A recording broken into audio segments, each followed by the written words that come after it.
there are five of us, Danny, Symbiont, Gary, Jim, and Brent is present. Happy Saturday, everybody. Do you mean to have your camera off? But, I'll turn it on, but it's when well, I bring the as a host, it would be good if you welcomed us in person. I'm Brent. I'm from Seattle, and I thought I was draining the resources with my video camera, but welcome to the Saturday study group. See if we can get some questions and answers and just do a freestyle Saturday. Today learning a little bit more about the smart contracts, maybe a little bit about the studio, maybe a little, I'll try to answer any questions that people have with the smart contracts, or even if they're trying to create their own decentralized applications.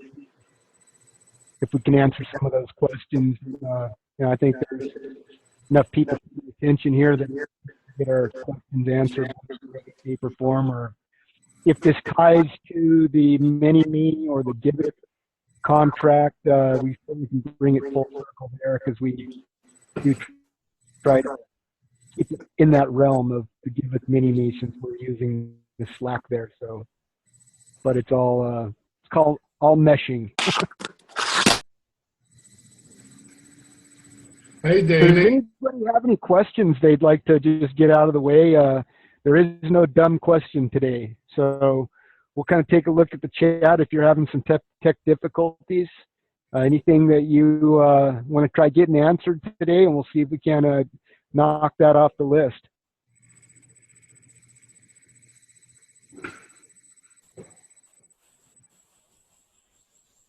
How about you, Jim? Do you have any questions today? No,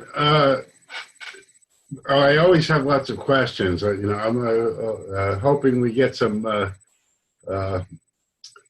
coaches on board here that can take me to the next level. I do have, you did mention earlier that you were interested in becoming more familiar with browser Solidity. And I am working on a program here with browser Solidity, and what I did was I just hit the open here, and I opened a local file in my Git directory. This is kind of small here. I don't know if I can make this bigger. Well, the browser Solidity for me came stock with a contract that's in there. It's got voting and all that. Do you have anywhere where your source code is at where I can copy and paste that and just kind of maybe follow along, or does it really matter?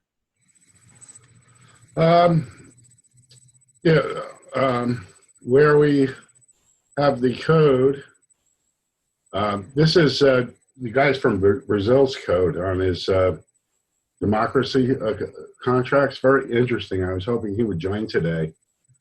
But in the ArtChain members GitHub repository under contracts, we have this member identity.sol, which is the program I'm working on today.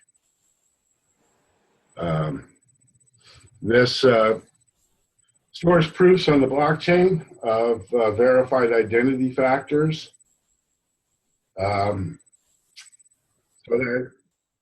that they can be proven,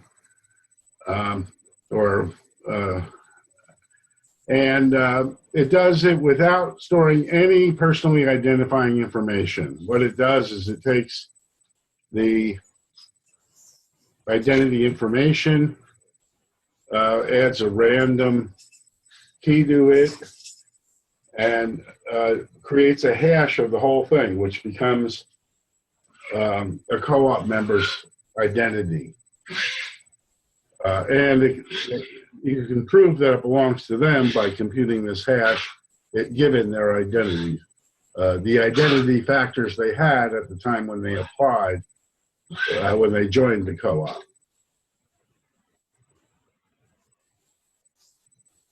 And I'm changing the process here a little bit. But we have a Google form that collects all the information into a Google spreadsheet. Hey, Jim. Yeah. Looking at DAO-Hub, or excuse me, the Ethereum study group, are you meaning to show a different screen, or is that what you? Oh. Don't ask me how that happened. Start over. This is the GitHub contract. Actually, it's still the DAO-Hub Slack. What? We're still looking at the DAO-Hub Slack. Yeah, I see that. I select desktop 1. Oh, look at that. Very interesting. There we go. Sorry about that, but yeah, I don't want to go into this in too detail unless there's questions on it. But the contract basically lets people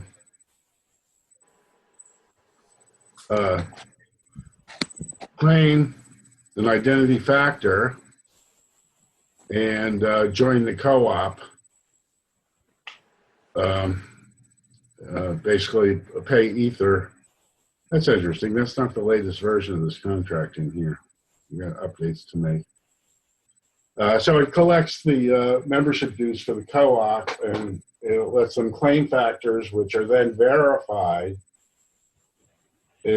through other channels and recorded on the blockchain. But this contract needs a lot of work. In any case, I was changing the functionality here, and that was what we were looking at, was browser solidity. So what I did was I used Git to get the contract out of the repository. I got the whole members subdirectory. I did a clone download here.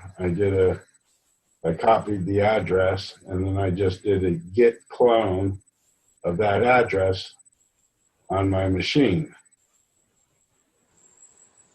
Right? Everybody Where did you get that member knows how to do this, right? contracts? Is that just?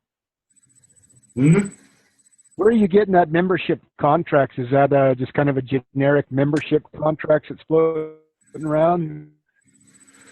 Well, I mean, I started with a simple example that, I fleshed out into doing everything doing what we wanted to do with it, meeting the requirements for the co-op, collecting the money and other stuff.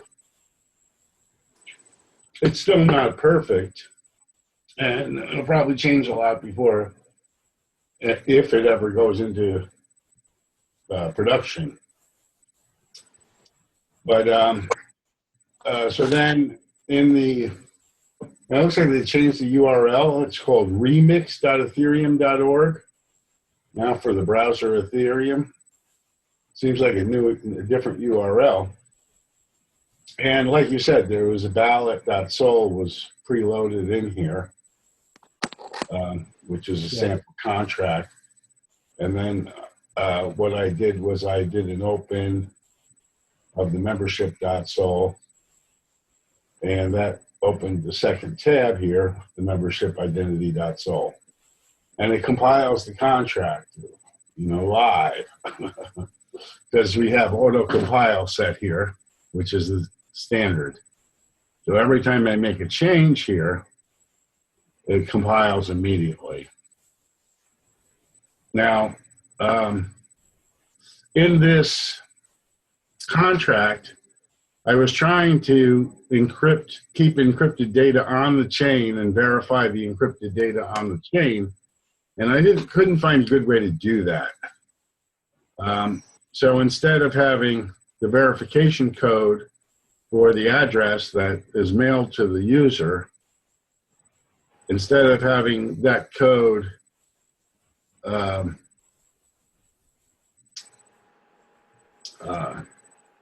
entered on the blockchain, encrypted, I'm not going to put it on the blockchain at all.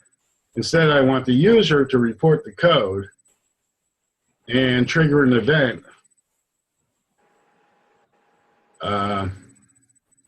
And so I take out this old verified code method that I had, and we're going to let the user do a set code instead, which does not verify it. But instead of set code here being only for the owner, the co-op themselves, I'm going to let anybody set the code. So the user receives a code in the postal email. That proves that by entering the correct code here, that proves their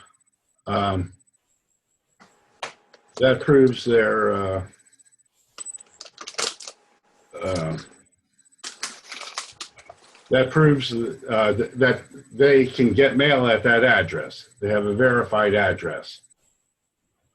And then I have the create event, the event.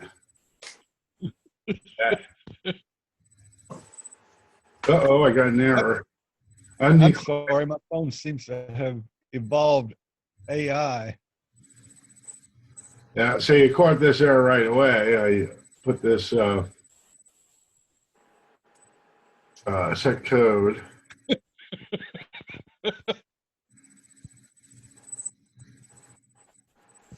This is an Ethereum address. And what the events do is they simply put something on the Ethereum log, which you can watch the log to trigger events. And you know, if events that happen while a contract is executing can be watched from the wallet.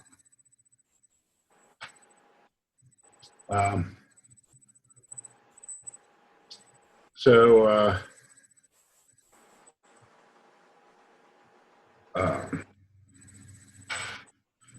I'm going to say this. I want to say this person set their verification code, and for this factor,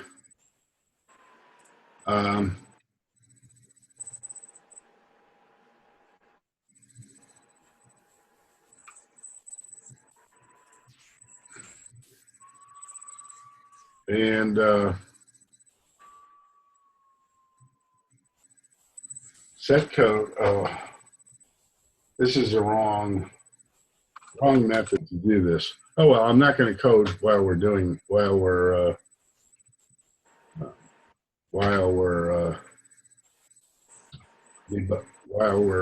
talking here. But I'm showing how the this immediately compiles any Solidity code that I write or change, and then if I create, okay, now it's going to, now it brings up my MetaMask, which I have loaded into the browser.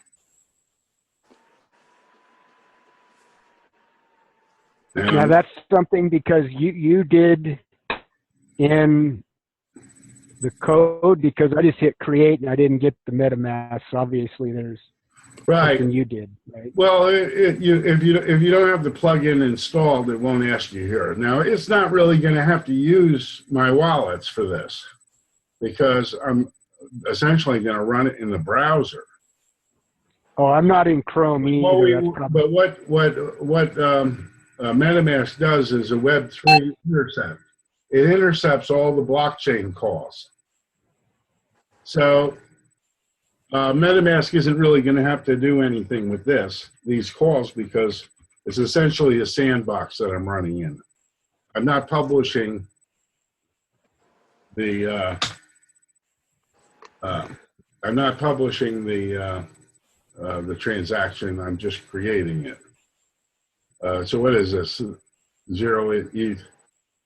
Okay, I'm making a new contract. So the MetaMask is just sort of watching over the shoulder. What are you doing on the blockchain? Okay, let me ask you a quick question then. I'm in Firefox right now, but if I was in Chrome and I hit create, would the Fox pop up? Yeah, if you have the plugin installed. I do. Okay. Okay, so yeah, you don't need it right now. You don't need MetaMask to run contracts here unless you publish them.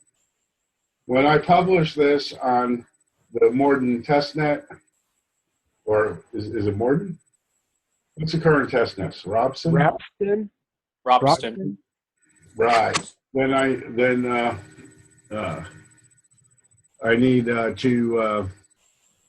I'll need to pay test ETH for it. But since this is actually running in my browser, it doesn't cost me anything. I don't have to send. It doesn't. So it should have created. Now what happened? I hit create.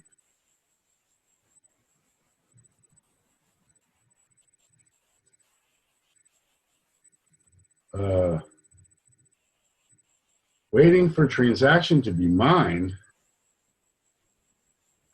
It looks like I'm doing it on Robson. That's what I just got when I hit create too. Waiting for transaction to be mined? Yeah. Okay.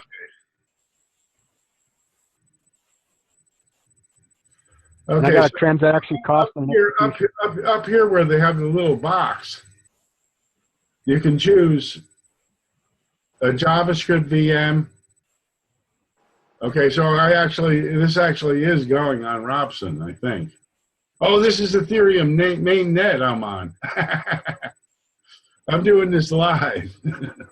You're paying gas. I'm paying gas. All right. How do you like that? I wouldn't like it if I was paying gas. Yeah, well, almost whenever I've used this before, it's always been with the JavaScript VM, not with the Web3 injection, and certainly not on the Ethereum mainnet.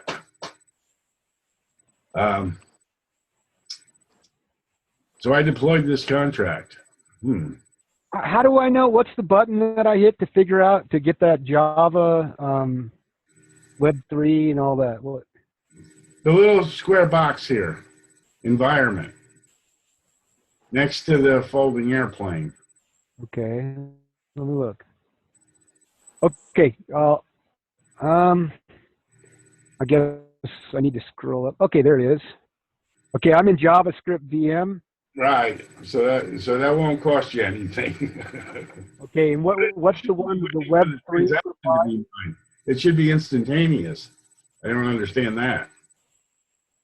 So if I was in the Web3 provider, granted I was in Chrome and I was in main, I would get charged gas unless I set it for testnet. That sound right? Yeah.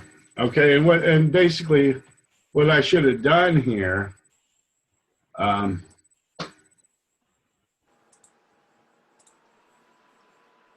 is I'm going to reject this one. I don't need to deploy it again on the mainnet.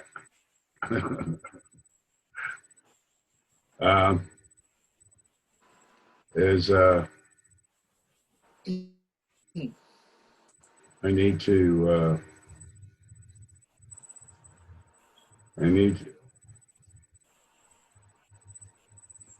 I don't have good names for my Can you guys hear me? Yeah. Hey, So you can hear me. Danny, we can hear you. Oh, good, good. Okay. Awesome. All right. I'm here and I'm listening. Great, great. What are you interested in learning about? I don't know. I suppose everything. I mean, I'm taking, I'm enrolled in Decipher TV right now, and I just finished all the videos that Jordan Lee had posed up to this date. So now I'm just looking for like, I don't know. I'm just looking to talk to people about like implementing smart contracts and So the you're, whole browser environment thing. what development environments do you use? Well, I guess I'm referring to like MetaMask and Parity and how those clients interoperate with the browser environment. Okay, so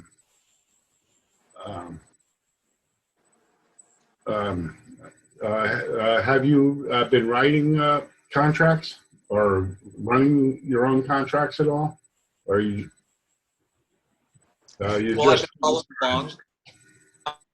I've been following along with online tutorials, but I haven't actually implemented anything because I just can't think of like what to do. So you know, like I'm just like, well, what do I do? Like I kind of understand how to write them now. And, we have lots of things for you to do. What do you want to do? I mean, what are you interested in? You know, that's really hard to define. So I'm not really sure, but I'm looking for inspiration. I think that's a good question that you have as far as how it works, you know, with the Web3. It's kind of a mystery. I have a basic understanding of it, but I'd like to learn how that all works and ties in with, I guess, Java and the whole browser within the browser thing, because I kind of have some ideas of what I'd like to do. In fact, I'd like to try to find some open source to somehow come up with some of the guts to create something. But so at that point, I think your question is good, and I'd like to follow along with and see where the answer goes. Yeah, well, So where do I find the link to this contract that we're working on right now? let me put it in the chat here. Okay. It's So Danny, you make content? Is that what I just heard you say? That you make like documentaries? did he say that? I don't believe I said that. Okay. No, he was Yeah. asking where the document URL was. I thought that you were making videos for some reason. Never mind. But Well, I'm a JavaScript developer, and I just started picking up Solidity and learning about Ethereum and all that stuff.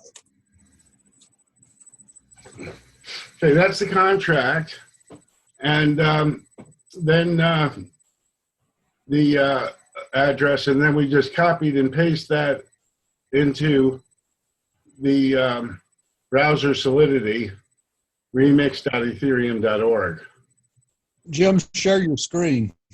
Oh. So let me put this, I'll put the other URL in the chat here, remix.ethereum.org.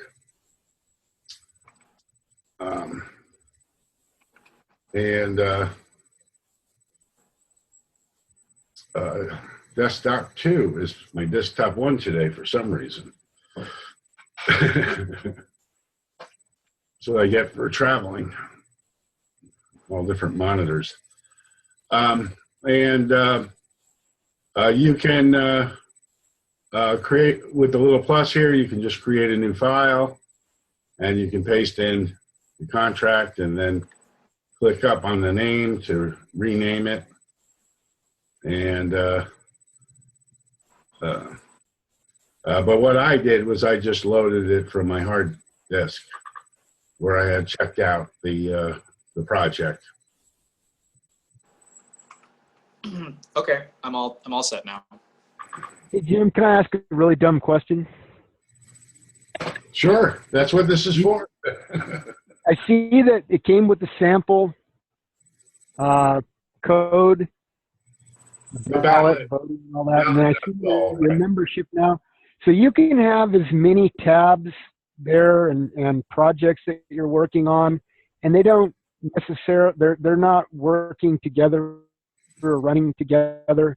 They're just Yeah. different projects that you open, and you can just hop amongst the tabs. Is that right? Yeah, they're individual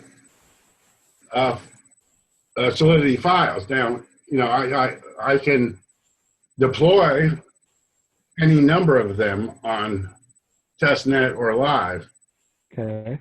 and they may work together on the net.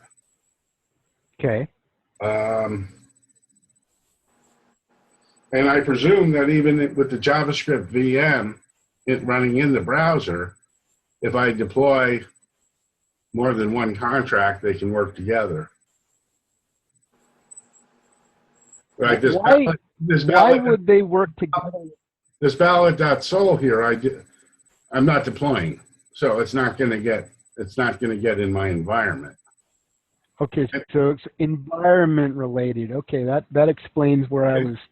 A good question mark going on. Yeah, it's which network are they on? I could have one file live, deployed live. I could have another file deployed on testnet, and another one running in my JavaScript VM. Okay. And they can't talk to each other because they're not on the same net.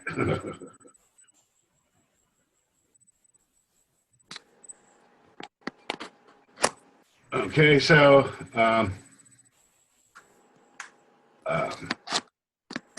so I update this file. Now I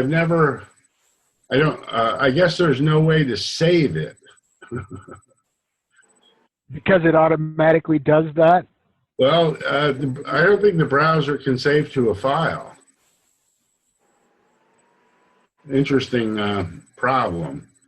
I have to really copy the whole thing when I'm done and paste it back into the file.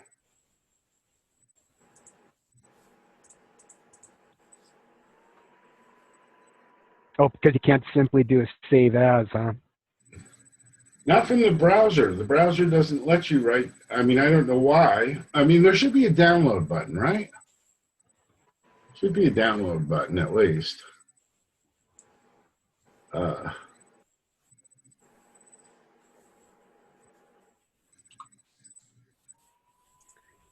What if you right-clicked over in that in the field or something?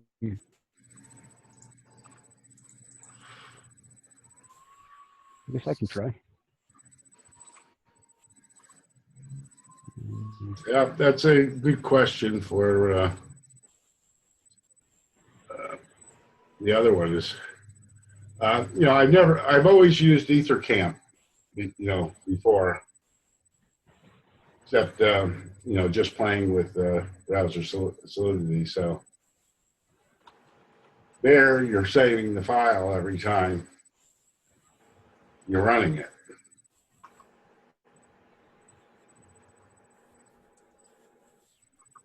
So if somebody was working a project and they wanted to have that version, they're better off copying it and pasting it and saving it somewhere so they could refer back to, because it's not going to do it for you, or you're not going to have the ability unless you do that. That way you don't get too far ahead of yourself and screw something up, and at least you have a saved copy somewhere if you do save it yourself. Yeah. I don't.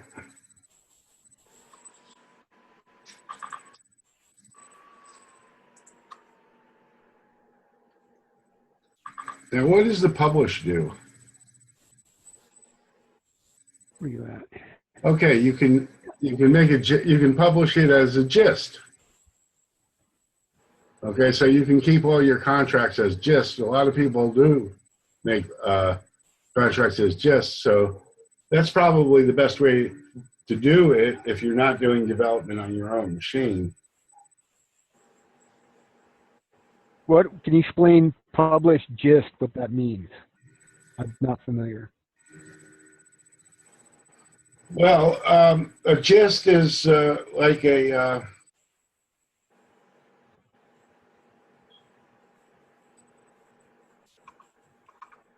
are you sure you want to publish your files anonymously as a public gist on github.com? In other words, by publishing it, you can share it. Apparently, it does it anonymously. Doesn't use your GitHub account. That makes sense when they threw up that GitHub forum thing. So, you know, I mean, that would just give you a URL for it. Now, I don't know if you could modify it. Well, say that you wanted your name associated with the GitHub for what you're doing to fill out the boxes on that under your name for, you know, the sake of time stamping something or whatever reason. How would you change it instead of being anonymous to boxes so people can see what work you're doing? Yeah, well, okay, you know, I have, you know, the files under Git. And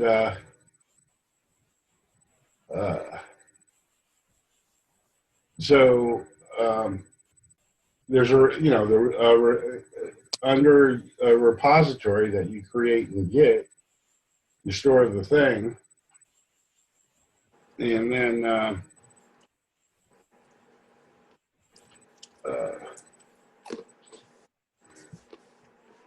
you just do a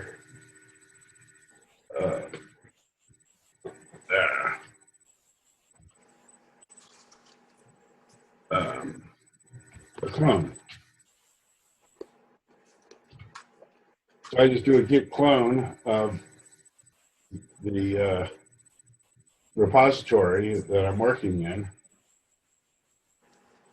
and then I can add the files that I create, et cetera, et cetera. And so all the files are on my machine, and I you know, I can look at them through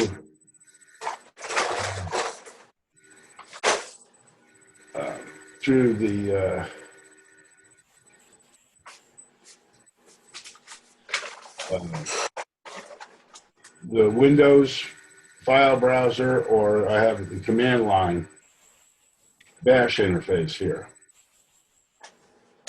I was going to ask you if that was your terminal, the black screen. How did that come into play with the browser Solidity? What did you do to get that code in the command line? I didn't see that. Okay, if you look at where I am here, I'm in the users, Jim Scarver, Git, members, membership contracts. I'm in that directory. And I have one file in that directory, which is the member identity.sol. And then in here, when I hit open, cancel. When I hit open here, I navigated to users, Jim Scarver's Git, members, membership contracts, and I selected this file. I opened it. Okay, you know, so opening it is the same as any other system you're in. You open the file. The issue we identified is that we can't do a save from the browser.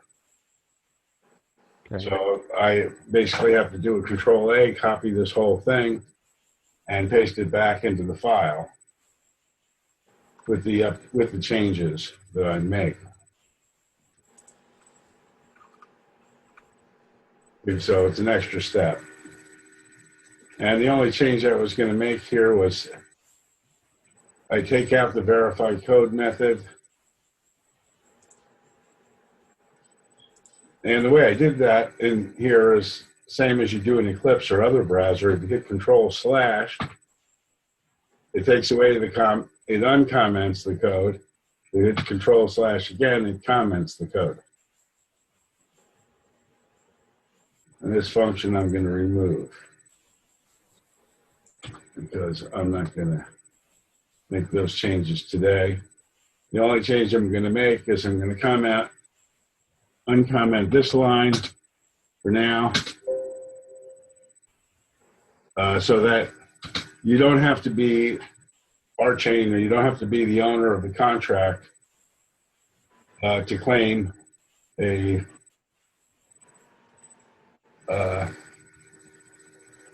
and I'm going to change this to code because I'm not going to have it encrypted. The person receives a code in the mail. They enter the code with the set code function, and then we have the event.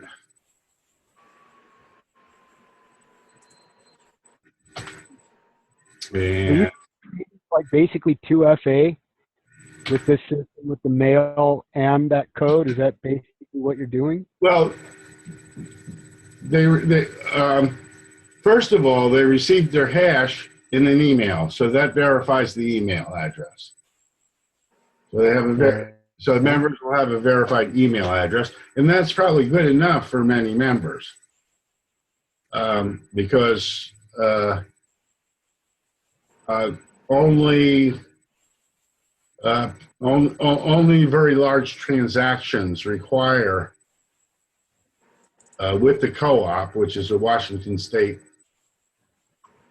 corporate entity, has a know your customer requirement. So if you're going to do big business with the co-op, you're going to have more identity factors verified to meet the legal requirements for know your customer. It's probably because they want their taxes. Hmm? Well, I live in Washington, so it's probably because they just want their taxes more than any other reason. I suppose. I mean, They're a shady bunch. and I don't, they seem like they're not going to do any. They're going to try to not do any business in dollars. So I don't know what that'll do to their tax situation. Yeah, they should make it so they don't fund the enemy is what they should do. I agree with that. and move it to Switzerland. Okay, so here I got, you can see I immediately got an error here. And what did I do? When did I get that error? I saw that when you were changing something on that hash a second ago. Yeah, line 75, column 9. Line 70, and you can see the X here. And when I hover over here, it shows me the error message. It's really pretty nice. Oh, I see. I used a variable name twice. What do we call the code? How about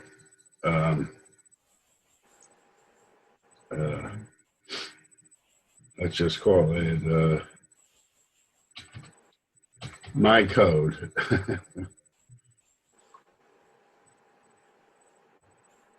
My code. Okay, now I still have an error down here. Invalid type of argument.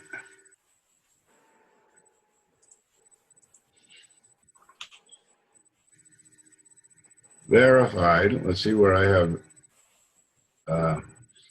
where I defined verified. So I defined an event verified up here somewhere. Verified. And that was designed to take a hash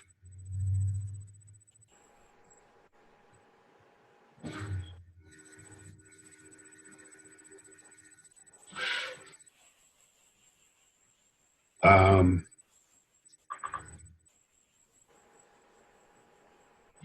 and really, we want to verify two things. We want to associate the hash and the factor. Oops. Could there be a problem with that verification being capital V? Or does that even matter? It's a standard that events are capitalized. Okay.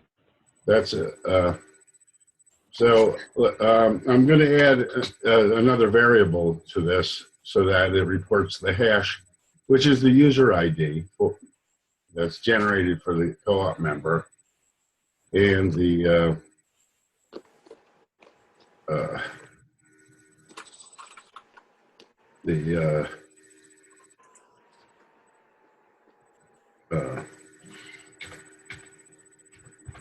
bytes 32.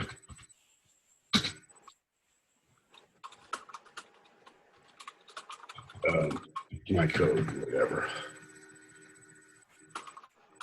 So that fixes the error, I think.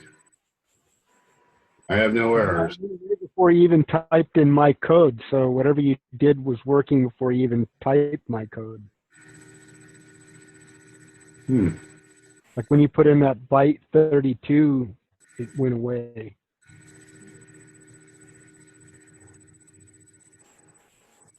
No, at that point, I guess I had the number of arguments right. It doesn't matter what name I call it up here. This is a dummy variable. You can just call it a code. So I didn't have to finish typing the name for it to be okay. Any code, whatever I want, doesn't matter. How come I can't see the chat?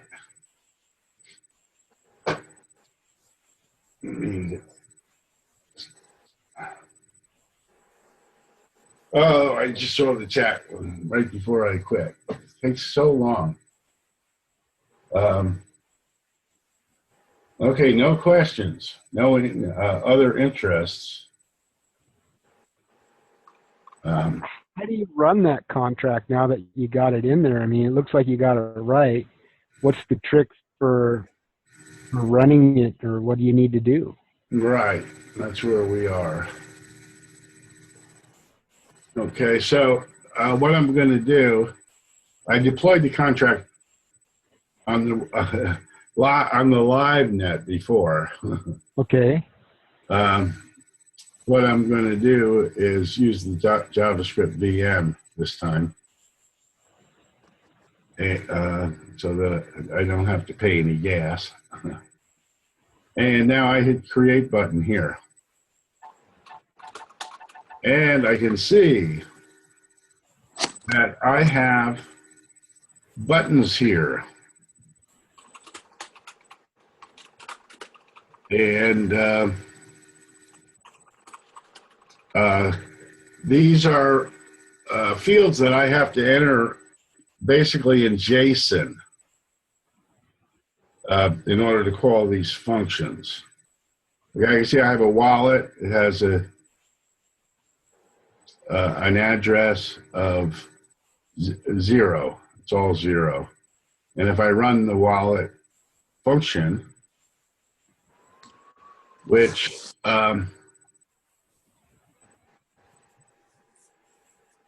it shows me the gas values that it would have used. It's not real gas. I mean, it's my own free gas. It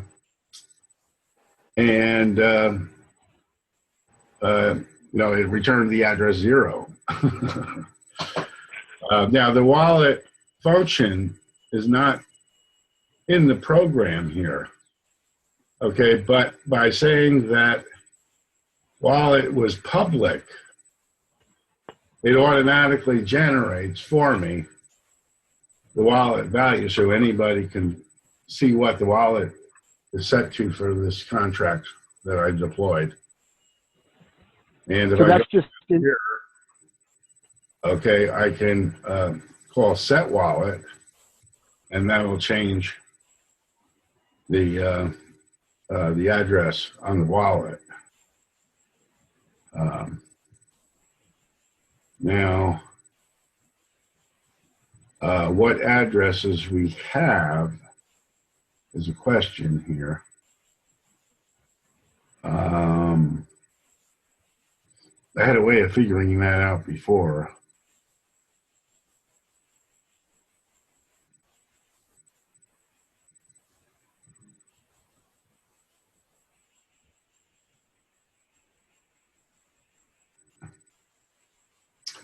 I have to look at the documentation. I think it gives you, I think it gives you accounts 1, 2, 3, and 4 or something automatically. And I have to look that up. so let me ask you this, Jim. You got your code. You've run it through. I've seen the Java, which is free, and then the Web 3 that you had. What are you trying to do at this point when you're running it? Now that you got your options and your gas amount figured out, what's your objective here now that you have that? For testing this code? Are you literally trying to? I'm testing the code now. For example, if I do a set price here, it's expecting a UID value. So let's say I want to raise the price of membership here. Whoa, Control Z. Let me just copy all these zeros here. Well, I didn't want to search, I want to copy. So if I set the price now to be 1100, I can call the set price function, and that's this function right here, set price. Assertion failed. Error encoding arguments. Assertion failed. It said throw down below in that blue. Yeah. The owner should be the message sender. I deployed the contract, so I'm the owner.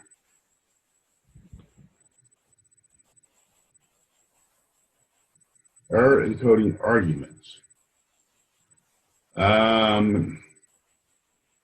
I'll bet you I need quotes. Okay, and the reason I need quotes is because integers in JavaScript are limited precision. So I have to send it as a string. If I'm sending a 256-bit integer.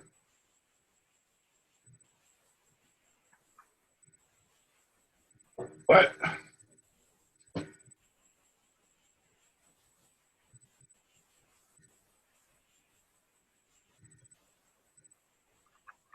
I guess this was my error from before. I can get rid of that. So this did the transaction. It shows me the gas cost. And this is good. Jim, I'm sorry. If I want to estimate what it's going to use for gas, when I go to that, I can try it here. Go ahead, Gary. Would you explain what this contract is doing one more time? I've forgotten. This contract is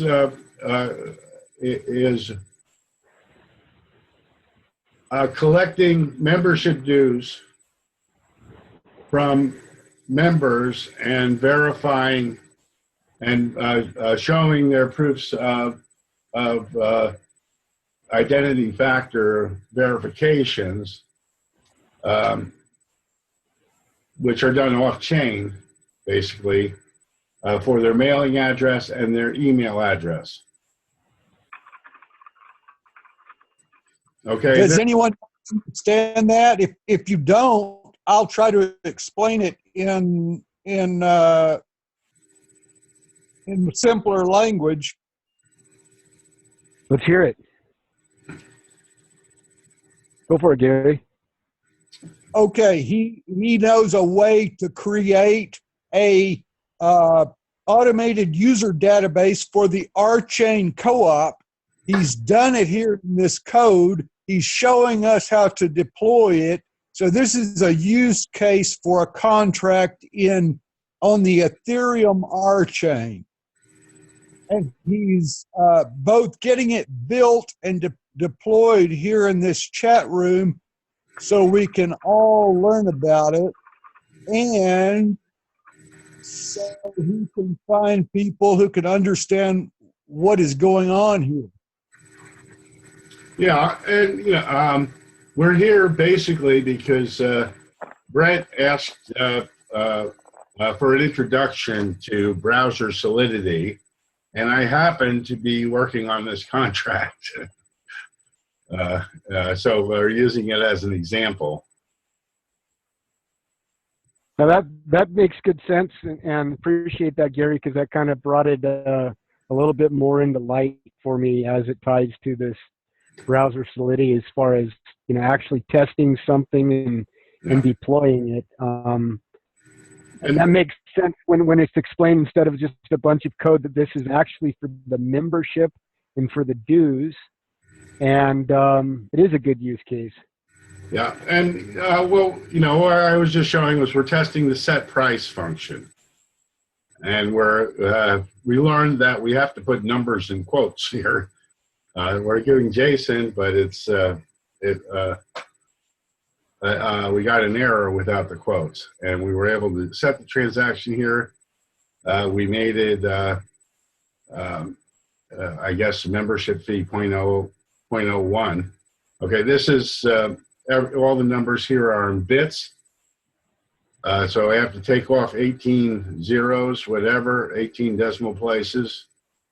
So this is really 0.011 ETH is the price. That's a membership due is 0.011. Somebody's a member of the RChain co-op. Is that? Well, that's the amount I'm using for testing. Okay. All right. Okay. So now if I go up and I run the price method, and again, price method is here because the price is public. So it's automatically generated method. The set wallet I had to define, or the set price I had to define, because that's not automatic.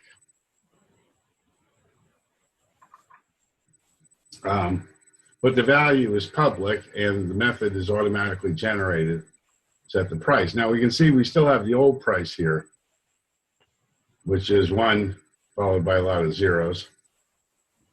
And if we run the price method again now, okay, we see it was increased to 1 with a lot of zeros. Okay, so we can see that we can go through our methods and test them and see if they all work and see how much gas they use or would use. Remember when I was trying to do that silly Ethereum cooperative, and I was trying to have like voting and a low barrier to entry, like any amount, is really all I was trying to say. Any amount, and you're a member. I didn't know what I was doing as far as the coding and Solidity and all that, but that's basically what you're doing with the code, and then establishing a membership due, which could have been any amount. Right. I don't know how you do any amount, but this is exactly what I was thinking of like a year ago, but I knew it could be done, but I didn't know how to do it. Now you're showing it. Yeah. Kind of cool. Okay, so, and then the set wallet determines where the dues go.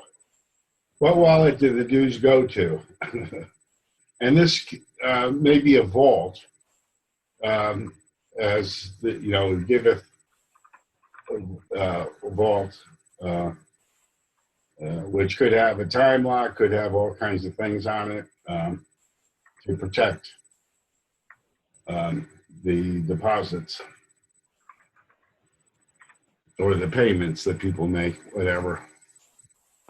Probably just be a multi-sig, although a signature can be a wallet also. I mean, a contract also. It's very flexible. I love what Jordy's done with the stuff, and he's really taking advantage of that.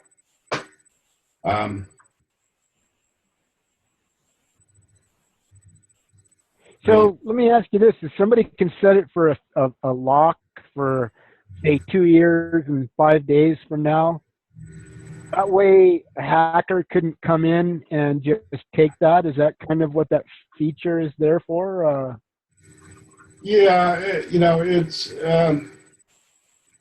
sort of gives people a chance to determine whether the transaction was bogus or in any way, whatever. I'm not sure about this case, but it's like with the Dow exploit. Thankfully, the funds got locked up for 50 days or something. So they had an opportunity to fix things. If they did not have that, the funds were not in limbo there for the voting period or whatever. They probably would not have been able to restore any funds. It'd been $160 million heist. Well, I guess they could have had a way to get it back, but it would have been a lot uglier. Yeah, like a bounty on people's head. Yeah, but see, the thing is, people, it goes to one wallet and then it gets transferred to another wallet. Now, do you penalize the guy who has the stolen ETH, or, in other words, the guy who stole it, if he got rid of it, you're not going to get it back because he bought something with it. Interesting. But that's another issue. So does anybody have any question? We have we have 6 people that showed up today. Does anybody have any questions at this point? I think we're a little over the hour. Simboyant made a comment here. This isn't for newbies, and yeah, this is definitely for newbies. We want, the only prerequisite is the desire to learn here, and so we're ready for your questions. And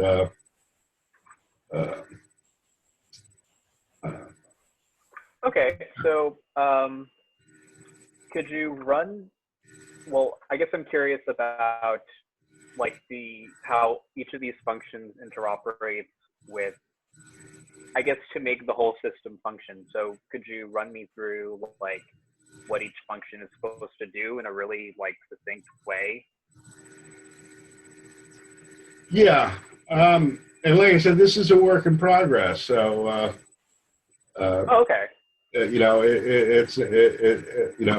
What it will do is to be determined. Okay, what we have here is we have a use case defined.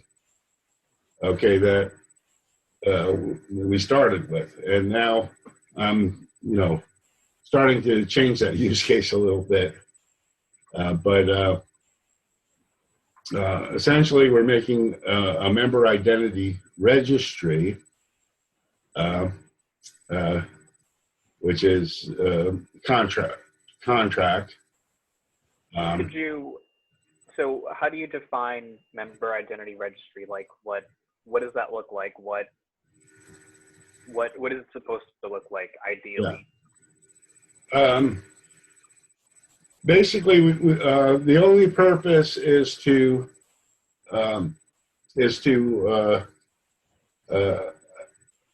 show that a member has certain factors verified about their identity, period. Okay, it doesn't store the factors. It just indicates that they have been verified. Okay, and the motivation for this was twofold. One, to collect membership fees, and two, to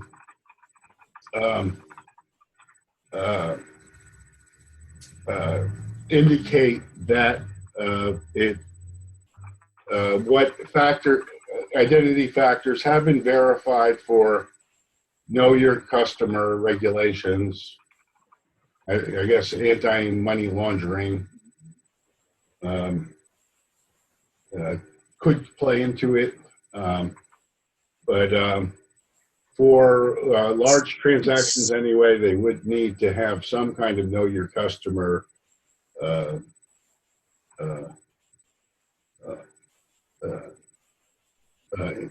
information, and this simply shows that it's been verified on the blockchain. So in other words, it associates an Ethereum address with a postal address and an email, but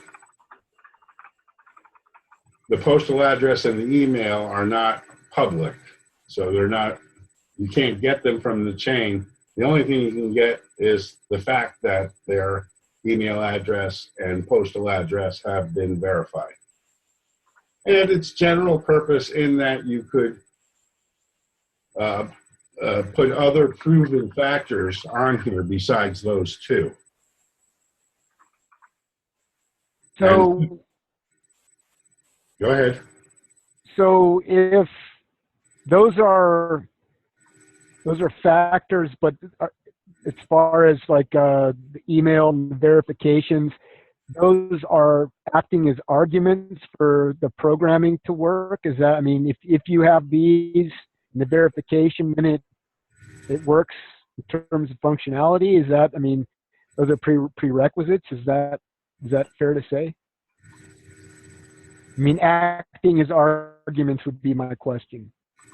I'm sorry? Would the verifications be acting as the arguments in this case for the functionality? Not exactly. Okay, what we're doing,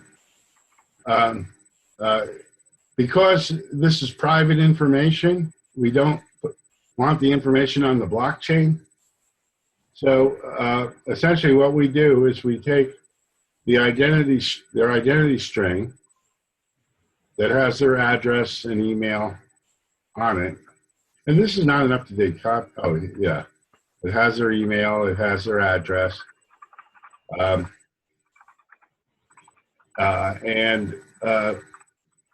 This is hashed so that, you know, given this string, we can show that the hash belongs to this person, but you can't find out what their email is or their address is from the hash.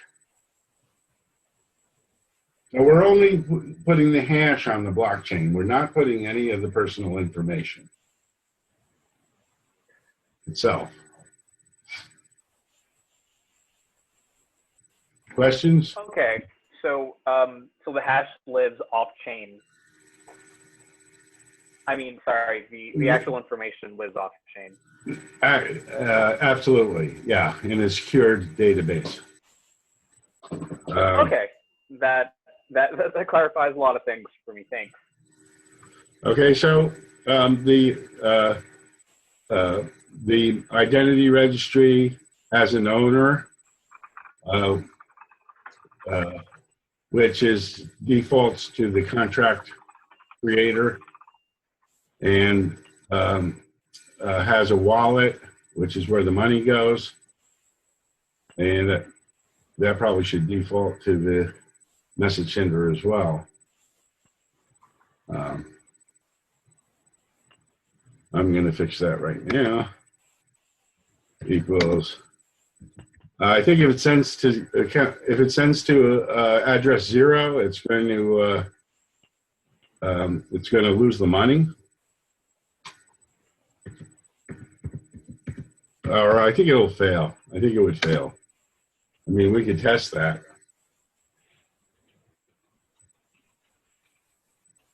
Um,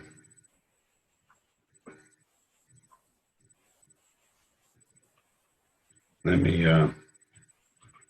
take that out. And I'm going to try sending some ether to the wallet without having to find a wallet address.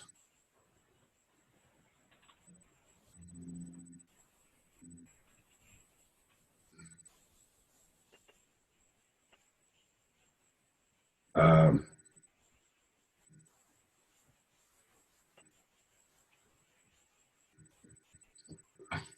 Now, the way I had this was when they claim the factor, that's when they pay the dues. They really should check to see if they've already paid first.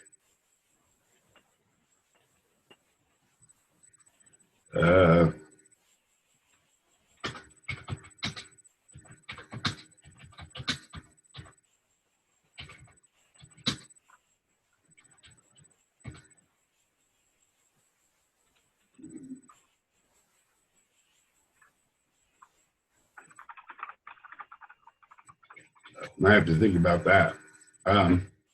Okay, this one use case, the only thing we were verifying on the chain here was the address. There was only one thing. So whenever they come in here, they're not going to have already be a member claiming another factor. But that's something that should be taken care of. I'm sorry. What do you mean when you say factor? What exactly? Oh, does that like entail? address, phone number, email, place of birth. And here again, this example, I only have a certain number of factors listed. In the actual form that we set up, we collect a lot more information that would go into the hash.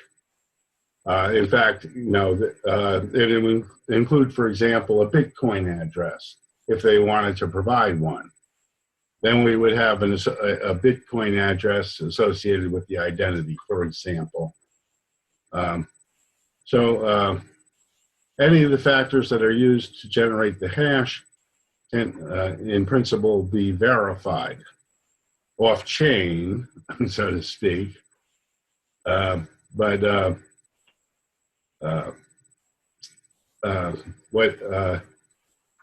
Okay, and we have several mappings here that we create. One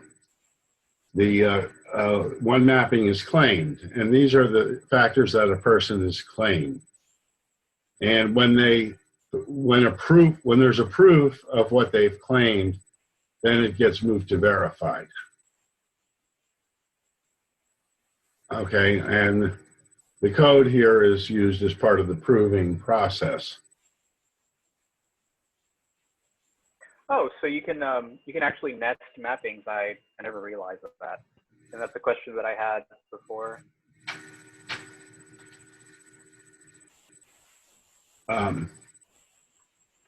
Yeah, I'm sorry.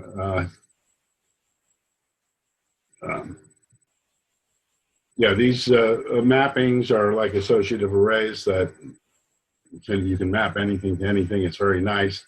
And in this case, I have a mapping of a mapping. Since we have, we're going to have the name of the factor associated with the hash. So we have a name of a factor that's associated with the code, a name of a factor associated with what's claimed or verified.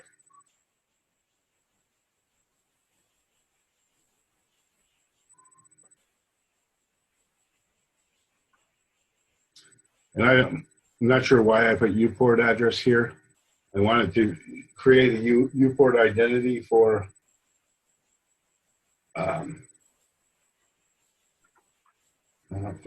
names. I don't know if we need this.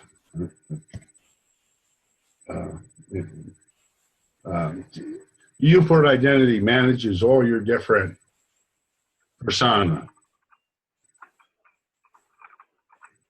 So we could show that a different persona was the same guy if we were, if they wanted to prove that.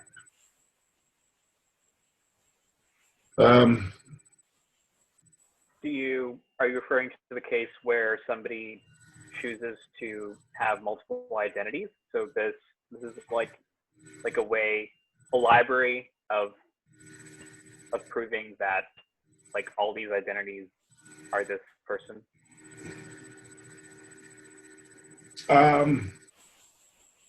Yeah. Yeah. I mean, Uport is really a way that you can control all your different identities and can, prove certain things that you want to prove about them. It doesn't disclose all of your persona, but I have to look into that again. There's just so much stuff to learn. I forget last week. That's for sure. Okay, and then this has to be coordinated with offline processes. So offline back at the co-op, they have to know when somebody's registered. Okay, because when they register, what they're going to do is they're going to mail them a card with a code in it for them to verify that they are at that address they provided.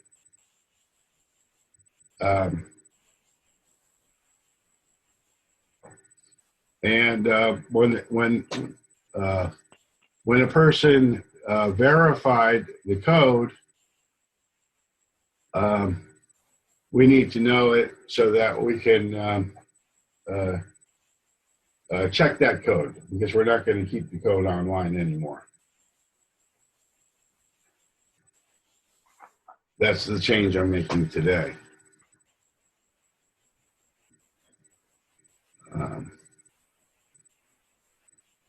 Set price we tested. Set wallet. We didn't test. Okay, claim factor. Okay, I'm not going to require any particular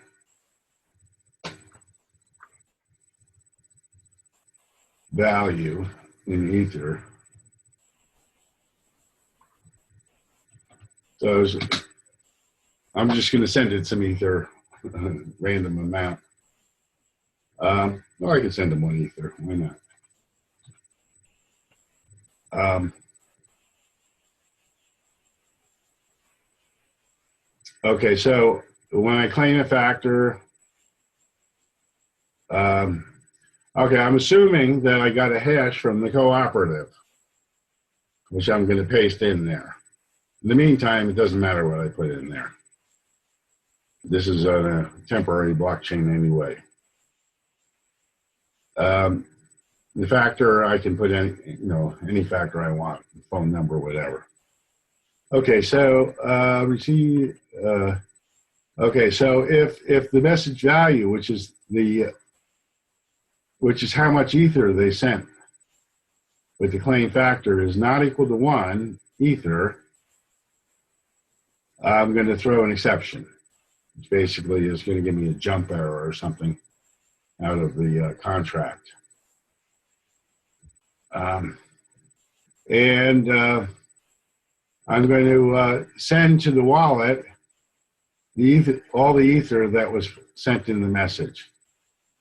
And if that fails, I'm going to throw. And then I claimed that the message sender, or the Ethernet address, claimed this factor, which may be address or phone number or email, whatever, for this hash. Okay, so this puts it into the claimed mapping that, Mhm. okay, and then I send the event that I registered or I claimed this thing. I guess this is going to be different. I have to think, but okay, so when I go over and I create, um,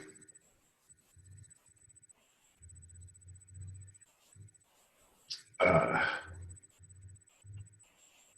I'm going to see how do I send ether with this? Because if I just claim this, I'm going to claim phone, jam, whatever. I'm just going to Jim's hash. If I don't send it to ether, it's going to die.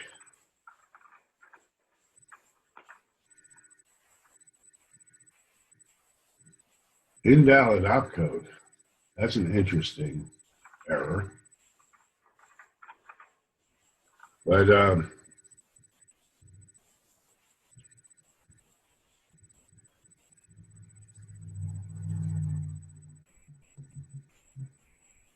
if I hit the send here, then I can actually send some ether.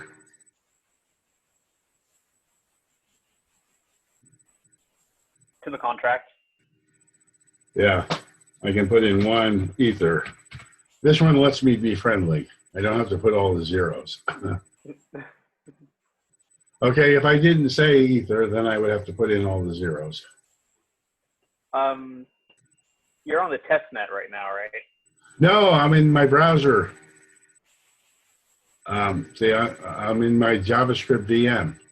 Oh, okay. Okay. So this is a virtual machine that Remix provides for you, like kind of like. Right, runs right in the browser. Okay. Okay.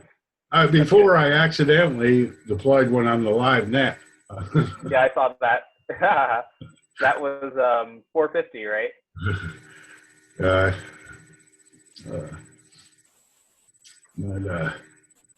So if I send one ether,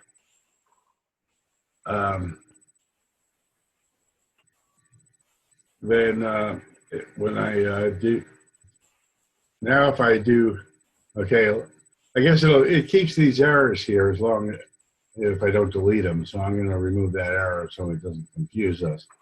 Now I'm going to do claim factor again, and it worked. So now I should have, and I guess the disadvantage here is I'm not sure how to look at my transaction history. Okay, in EtherCamp, it keeps the transaction history for you in the browser. But I'm not sure where it is here.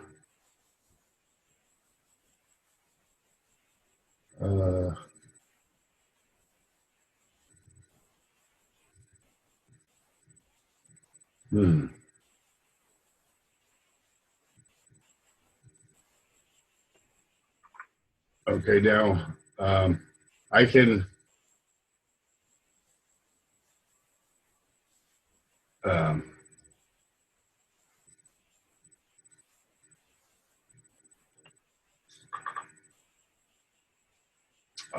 I can get the hash ID. I know my address.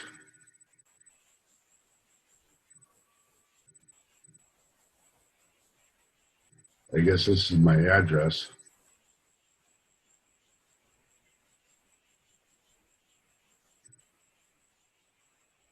So, so if I go for the address, and I have to put it in quotes, I think.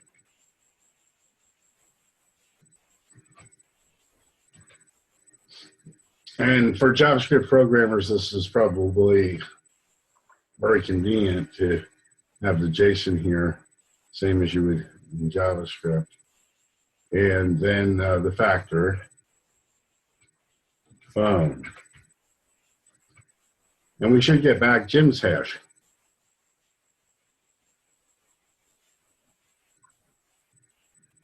Whoops.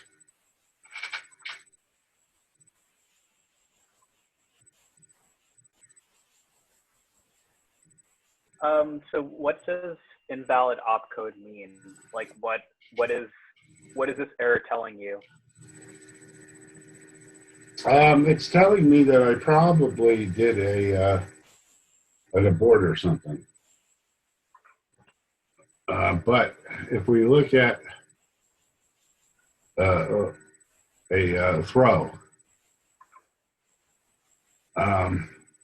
it's either an invalid jump or, I mean, the virtual machine does,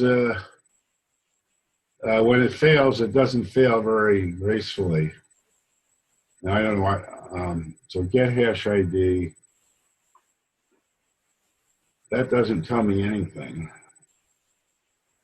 Invalid opcode, huh?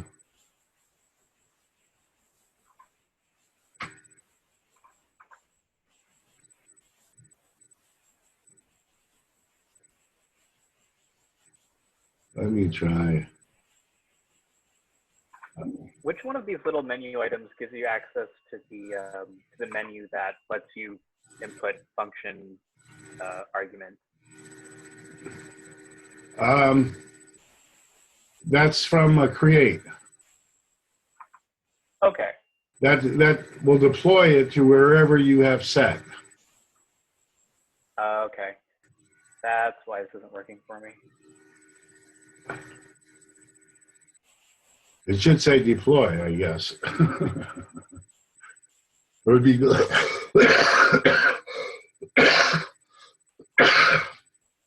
Clear, but once you've deployed, okay, this looks fine. I mean, I don't see anything wrong with this.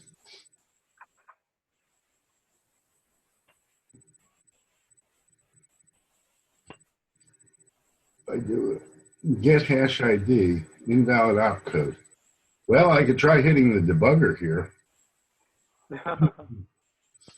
What does that do? Makes everything red. Oh, boom. And I run it again, and the debugger didn't help. But you can see the event got registered here. So, so I noticed that you're calling an event to happen after a return statement. Like, so this is valid in Solidity. Like, that's something you can do. Like, everything after the return statement isn't just dropped.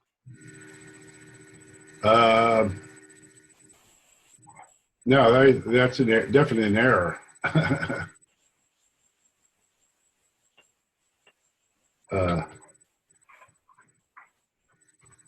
What did I do? Now I change something. I did change something.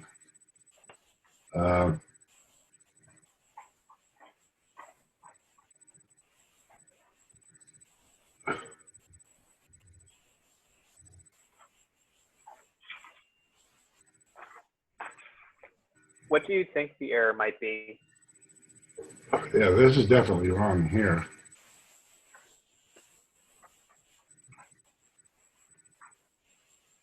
That doesn't work? No, that doesn't work.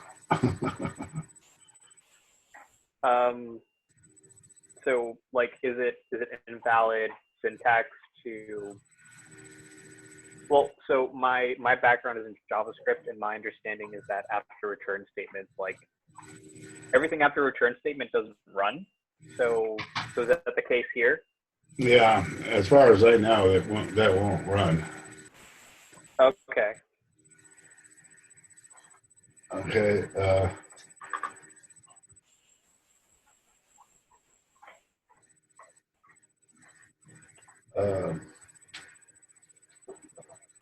So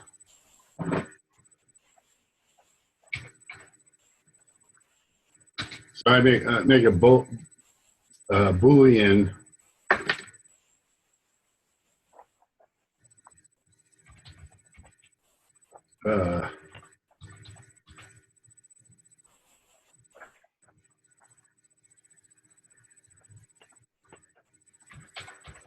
I'll just call it correct.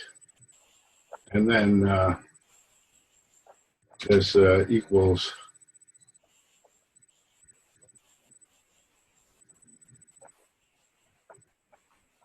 the verified who factor. Has this identity been verified? Is the hash stored at the verified who factor for that user? And then I returned correct. Thank you. Oh, okay. Well then. Oops, but now I got an error. What did I do? I hit the wrong. I hit a colon instead of a semicolon. Oh, that's horrible. I'm so used to not using semicolons anymore. Yeah. But it's understandable.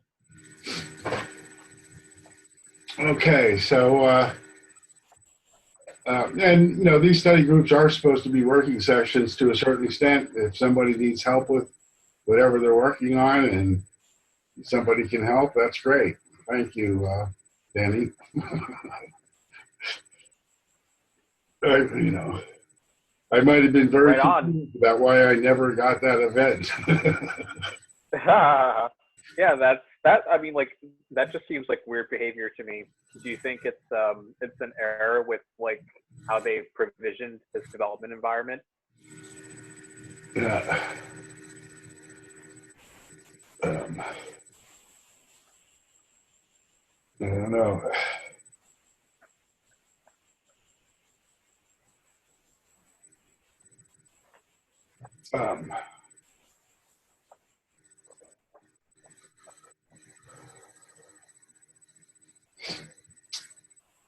So I guess we lost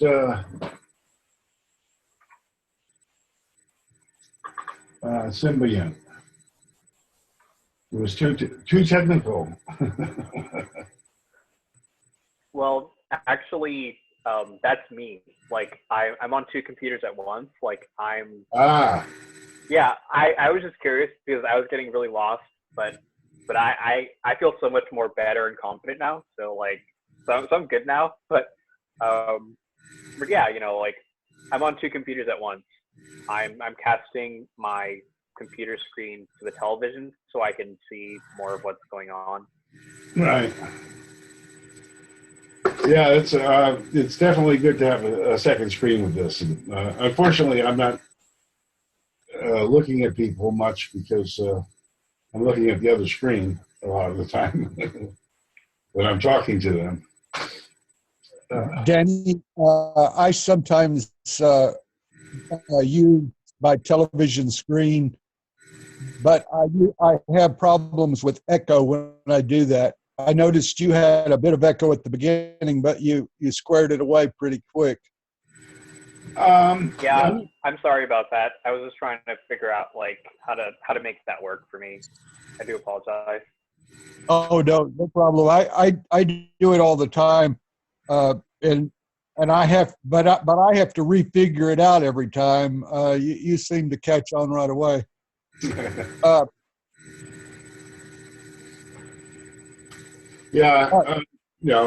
Selecting your audio device. Excuse me. Danny, you came from the Giveth project? Well, like, I've been exploring Ethereum and Bitcoin and all that stuff, and I decided that I would like look for a good resource to start learning how to program in Solidity, and I discovered the Decipher TV course, and like, so the way it works is that this person, Jordan Lee, is posting, I guess, like bi-weekly videos on how to start developing decentralized apps and stuff. And so I've been learning that way. Yeah, he's still publishing more videos. Like I finished the latest one, so I have to wait for him to publish like the next thing he's gonna do. But he hasn't, and I'm kind of impatient in that way. So I just like started looking elsewhere. Like how do I get more information? Like how do I start? Like I want to learn more basically. So like how do I get that? And here I am. Yeah. Awesome.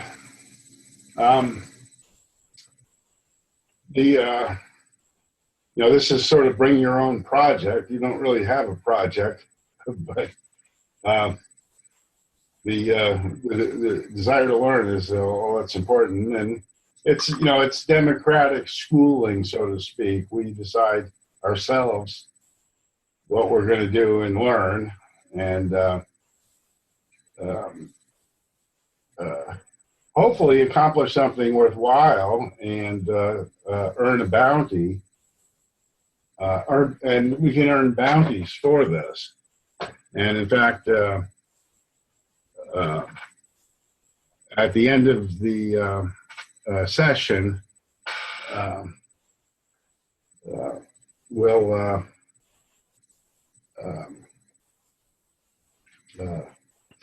fill out the bounty sheets for today's participation.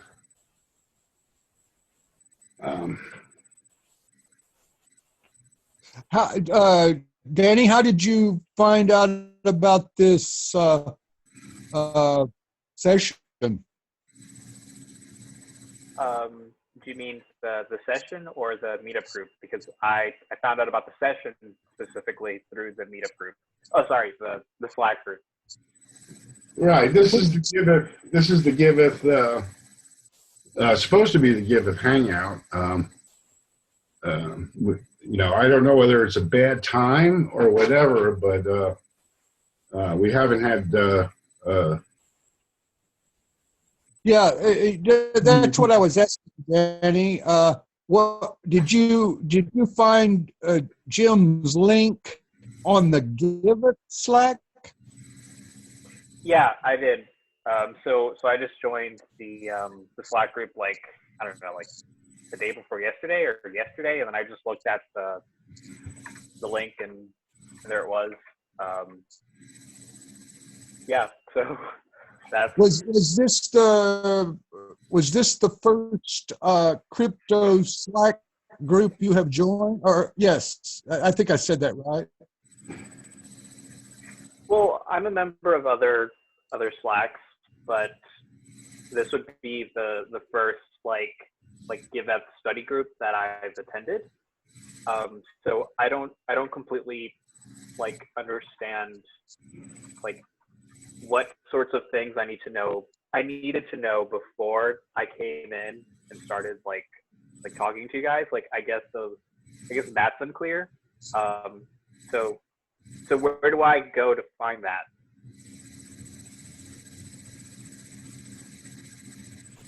Yeah, I'm not sure I heard that last part of it, but I guess what I wanted to throw in was a plug for RChain. I'm a member of Giveth, but I'm also a member of RChain. Have you heard of RChain? No, I have not. Jim, could you tell Danny about RChain? Yeah, RChain is sort of like the next generation blockchain, and it's aiming to create a trustworthy world computer based on the process calculus.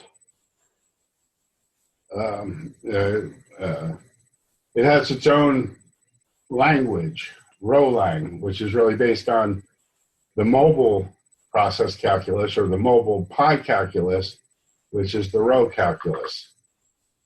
And what it does is it constrains the behavior of your contracts with strong typing and behavioral typing Okay. that um,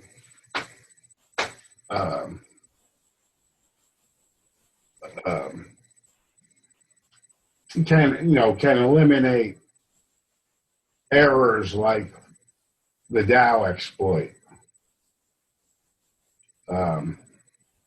where the only way, writing contracts here in Solidity, the tendency is to think of them as regular programs that you write, whereas they are decentralized, distributed applications where things happen in any order, and you have no guarantee of what order things will happen in. And that opens the door for a lot of bugs and a lot of problems.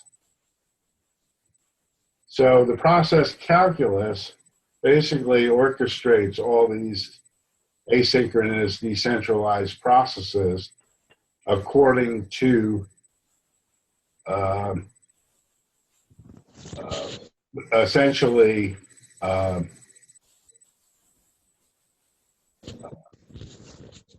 declarative rather than imperative methods. You're declaring the behavior rather than implementing it, as a sequential program. And this, to me is highly important because I know that all the networks we use will be compromised. And in essence, our chain is hacker proof. And okay, so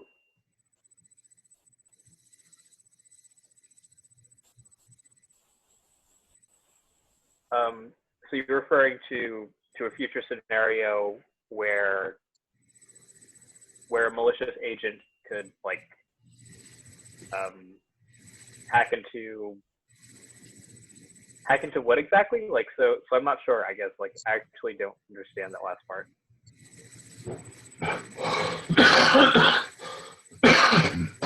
Well, I think what Jim was trying to get at there is that the contracts themselves would be exploitable if certain standards of understanding of the model of computation are not observed. And I think this is where you're getting with the process calculus. Okay. yeah, I and get that. the other thing with our chain is that it's practically infinitely scalable. It's sharded in a decentralized manner, so that it is ultimately capable of millions or billions of transactions a second. In principle, that's what their was designed to do. And if you go to rchain.coop, you can access the material there.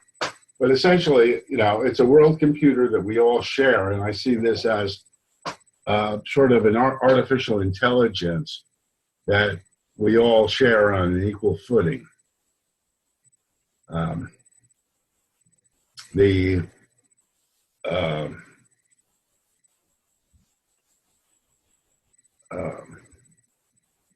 It's a mathematically constrained machine that that goes down to the detail, rather than just contracts that take a couple minutes to go through, down to the to a pretty basic program level. There's mathematical constraints on the software itself so that any misbehaving machine would be instantly excluded from the network. Because everything is verifiable and verified. Okay. So I understand that these are abstractions in order to try to get me to understand RChain. Okay. Yeah. I guess I don't know enough about how Ethereum works, like, itself. Like, so I don't understand how this would be an improvement because I don't know enough about Ethereum itself. Danny, let me ask you this. You have heard of the DAO hack? Yeah, I've heard of the DAO hack. I'm not sure exactly what the specific exploit that was used to get all the funds. That was an exploit where the author of I guess it was Solidity program, didn't observe, what am I trying to say, multi-threaded computation. Jim, is that correct?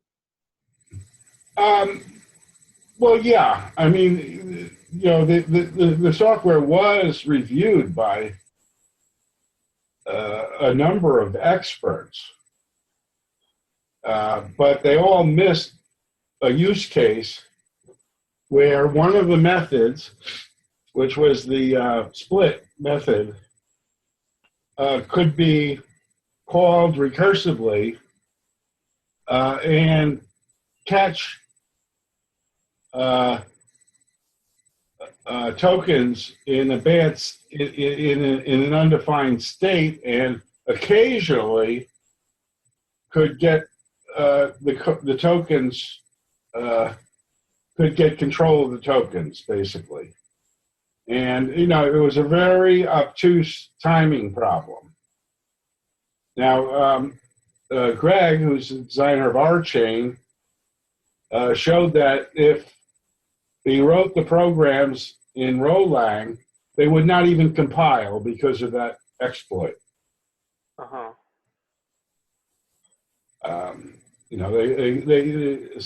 They never would have been deployed, and that's the only way, of really having safety in these kinds of systems, since the exploits can be so hard to find. Sort of like I don't know, you're familiar with deadlock issues? When I work, very, very abstractly, but I wouldn't say that I know enough about that to be confident. Yeah. When I was working for Barclays Capital, with their trading systems, we had a database which occasionally there would be a deadlock, and that was always a major emergency that the deadlock happened. And then, first of all, you had to recover from the deadlock so that processing could continue. And you had to figure out what circumstance caused the deadlock. And very often you couldn't find the circumstance at all, and you just had to sort of pray it never happened again. In some cases, you did find the problem, couldn't find a way to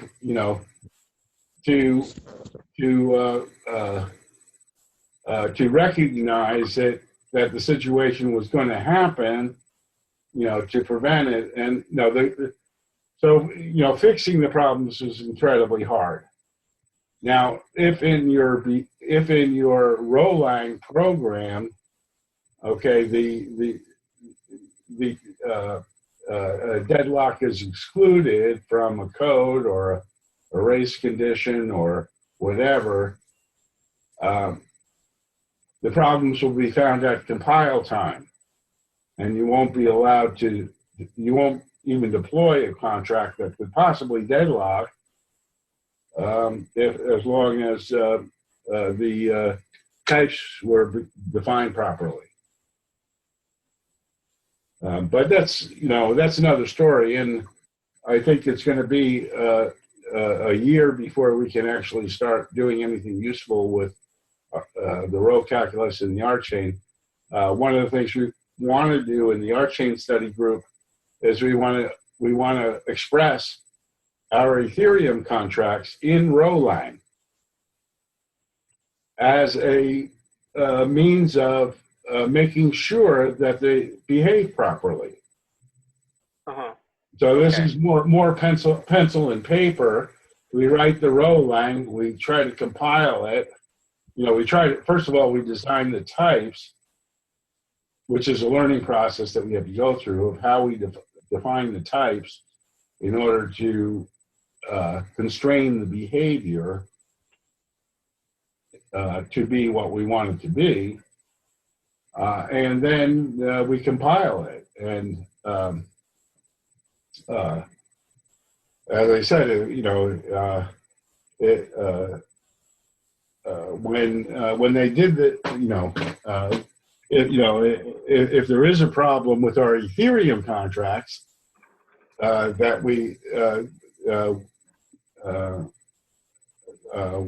will catch that by writing them in Rolang. One thing that occurred to me, Jim, during the discussion was the nature of the R-chain virtual machine. There was a virtual machine written back in about, I think it was about 1990, but it observed, what am I trying to say? Concurrency. It was a virtual machine that observed concurrency, and the row calculus could be expressed in that virtual machine. But at any rate, we're going to build our virtual machine on this program called Rosette. Right. That's a Rosette is a actor language with actors built in at a primitive level. I mean, they're more primitive.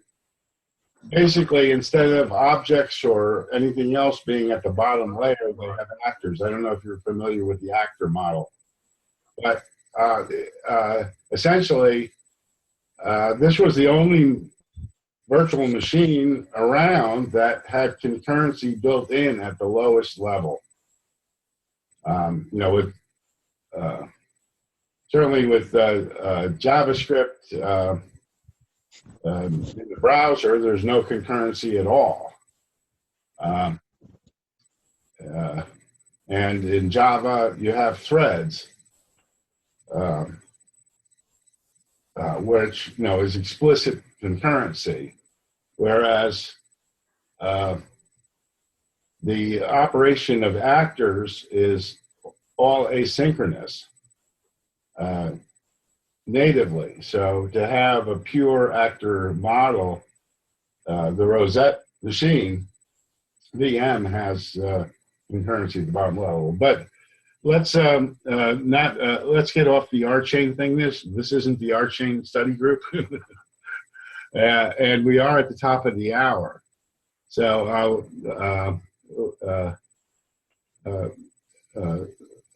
let's take the lead here from Danny in terms of anything else he wants to cover before we close today on Ethereum, on Giveth contracts or Ethereum.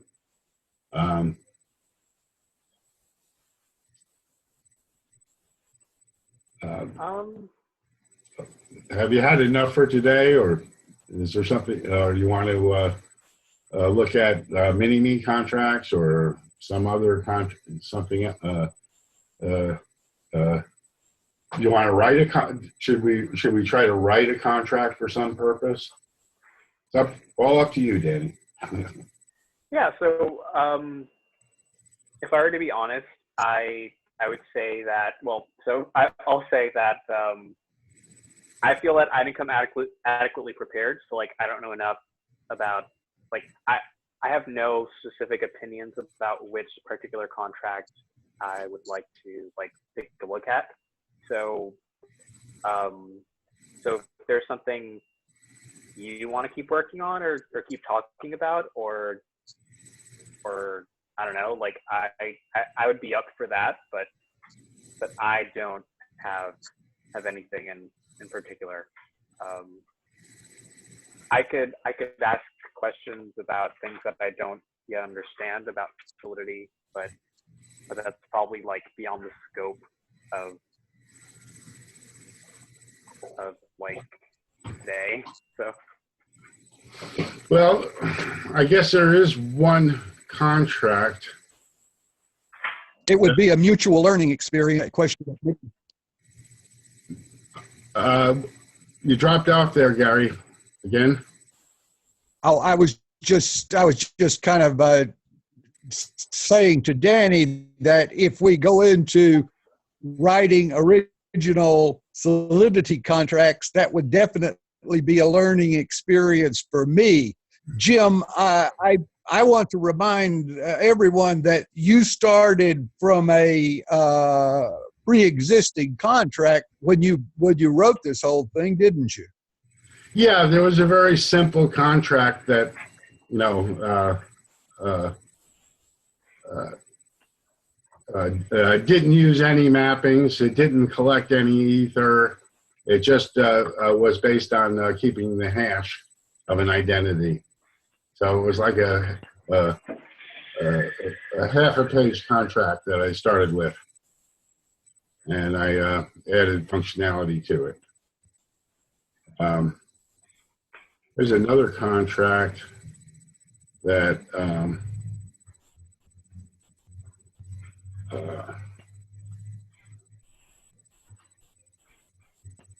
I've been working on here, which is Jim, your screen. Do you mean to? no. And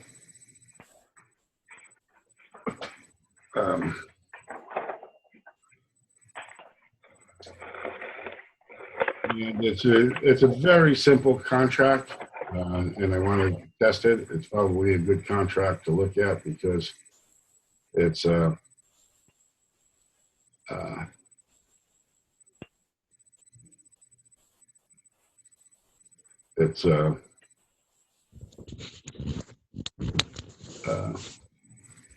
simple donation contract, and let me see if I can get the chat up here. But you can see this is a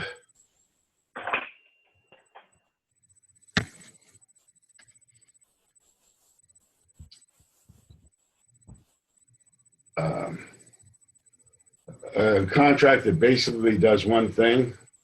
It accepts a donation of it accepts a donation in ETH and returns. See, these are not the current versions of these contracts. I don't know why I seem to have lost those. But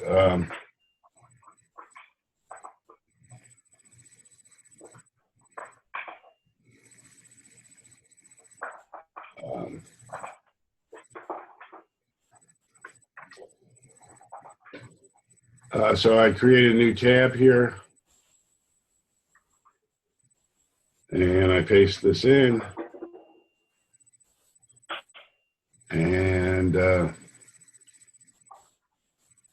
it's looking for mini-me token.sol. Huh? So I have to, in order for this contract to work, first of all, I'm going to call this, this is my simple donation. And the idea with Mini-Me tokens is that they, you can clone them and you can make tokens for everybody and everything. And they're very flexible in that you can customize the behavior of your tokens. I'm still learning about the Mini-Me tokens. I mean, going over those might be good in the Giveth contract because the Mini-Me is the token, and Jordy is just amazing with the stuff he's done. I know it's good, but let's say we have the simple donation.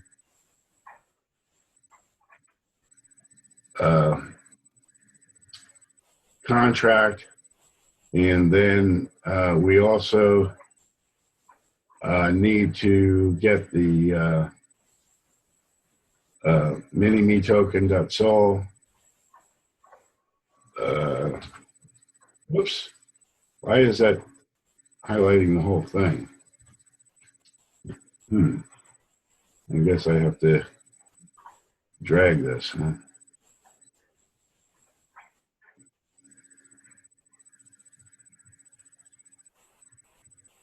This is a big contract.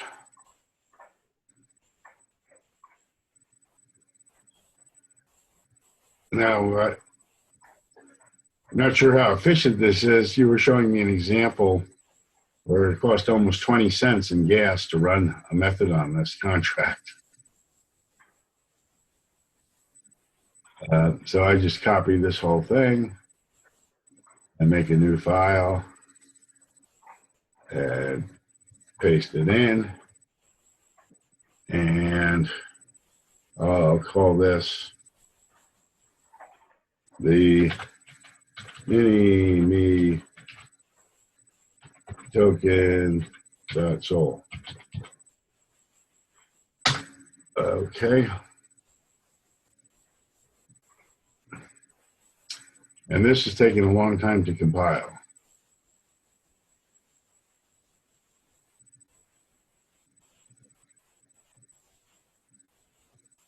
What's happening here? This doesn't look like what we normally see here.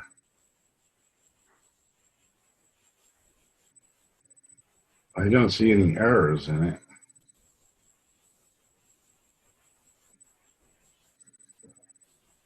But now I go back to, okay, so now why am I getting this? Okay, here we have the, now that I put the Mini-Me token, that's all, and it just took, it looks like it took it a long time to compile.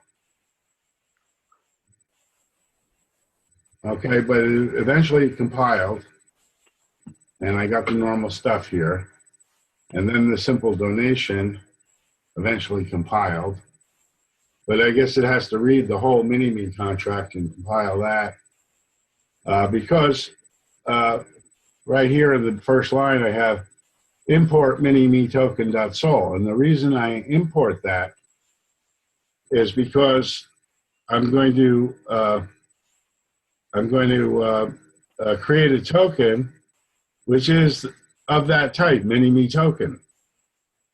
Now, the only contracts that are normally deployed is the last one.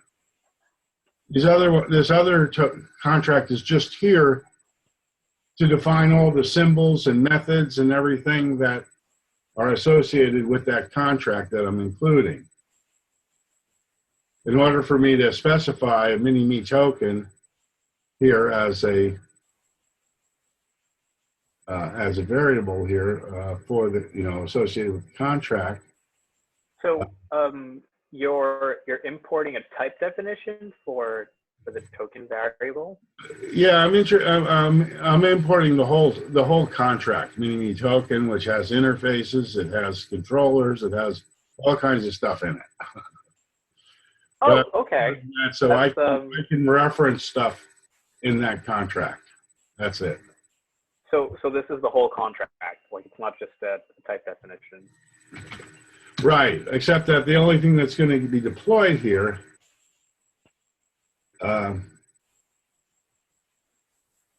is the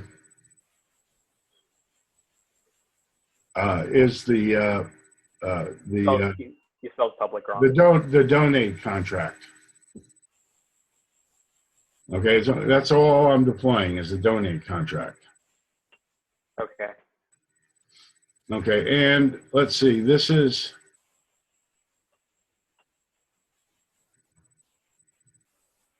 an error. Yeah, you spelled public wrong.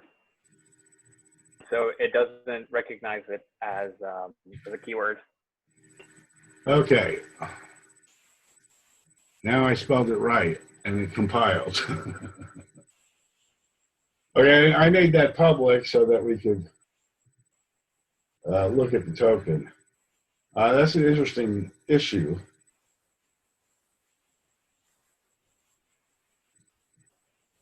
I guess I have to deploy a token in order to run this.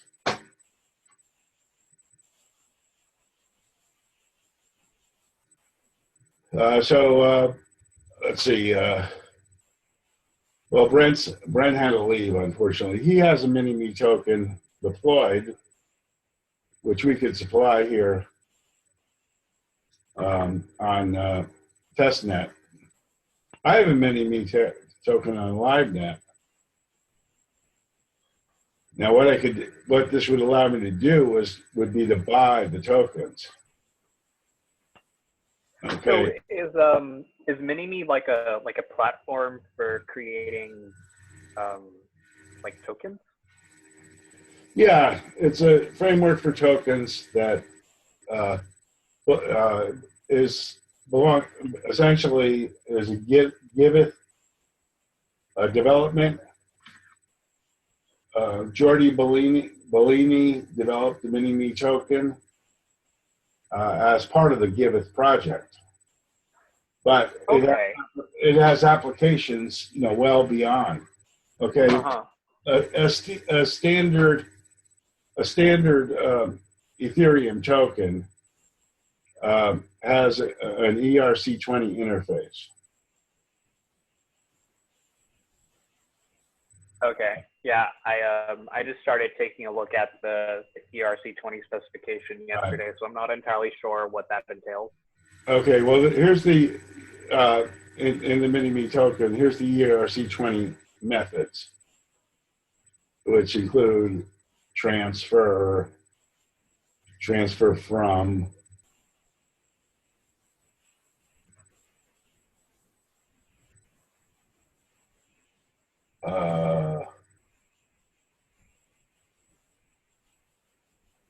do transfer.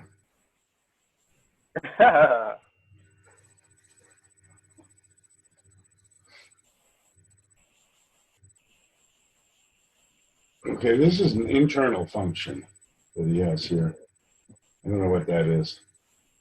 So I just want to make this known in public. I've only been programming in Solidity for a week, so there's a lot of things that I don't know, and I don't know how a lot of things work.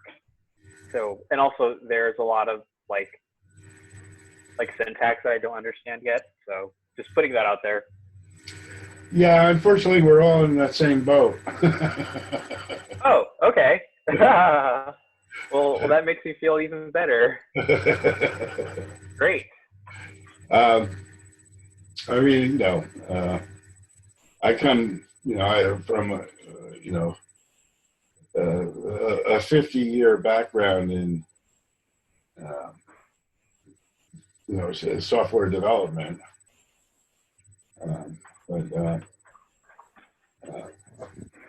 Solidity is not one of the things I programmed in before. In fact, these two little programs are the only things I've attempted to do. And like Gary said, the other program I started with a scaffolding of the other program of another program. Now this simple donation, I wrote from scratch, but it's there's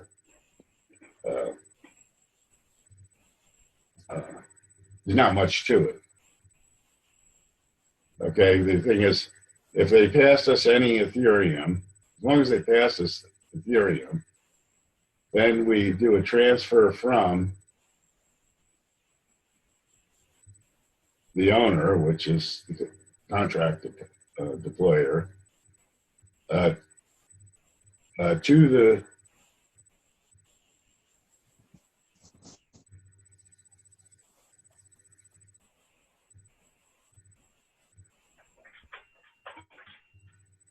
Yeah, I see what you're saying about how it's very very imperative, and yeah. the need for a more declarative way of like specifying your intent is drastically needed. Like it would help clear up a lot of the understanding. And you know, there's standards for, you know, doing things more safely that you can follow. But you can see here I'm to the token I'm doing a transfer from, and the token is a mini-me token. So these could be Divi tokens, these could be Divot tokens, these could be any kind of mini-me token you've created. Okay. So when somebody donates to you, you're going to send them the amount of ether they sent times the price. So in this case, the default price is 1. So for every ether they send us, we send them 1 of our own token. When somebody donates to 10 they donate 10 tokens to us, they get 10 of our tokens. Got it? Yeah, I do. I got that. Okay, very simple. And then I send the ether to the owner's wallet. And I'm not sure what the issue would be here. If you left ether in the contract itself, I'm not quite sure how we get that out. I assume we can, but I didn't provide a method here yet to get any ether out of the contract. If any got stuck in here. Okay, so how would you go about creating a mini-me token? Like, would you go through a website, or is it done through through making calls to a mini-me contract? Well, if it's something that the way that we do that, oh geez, we got an invalid opcode. How do we do that? Okay, see, I hadn't compiled. I mean, really, I hadn't deployed this. It doesn't need to be deployed to run the contract that just references its structure and its methods. But why did this fail? Is the question. I've run this in EtherCamp. I haven't run this on browser yet.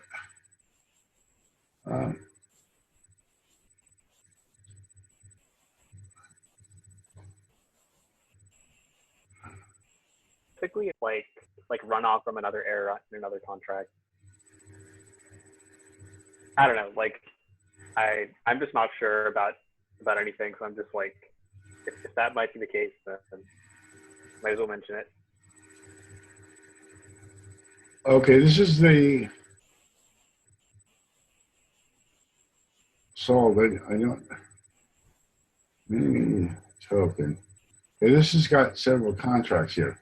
Okay, first thing we have to do is to create a token factory, and we weren't able to do that either.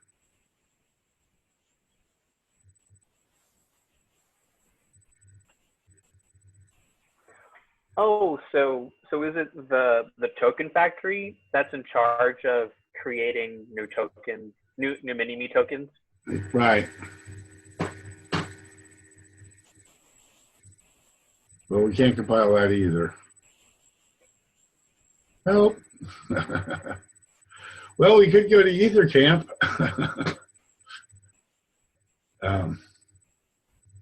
are all these contracts in their own separate environments? Like are they sandbox? Like is each tab slash file sandbox? I presume that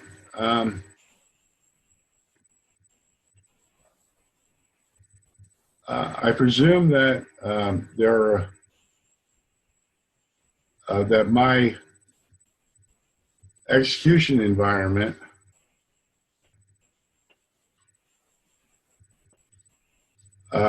will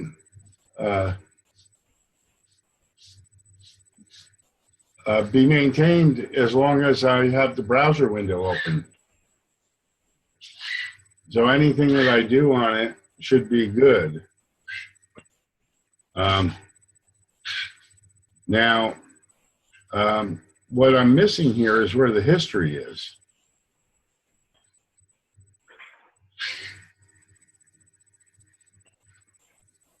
Might it be the little toggle details button at the bottom?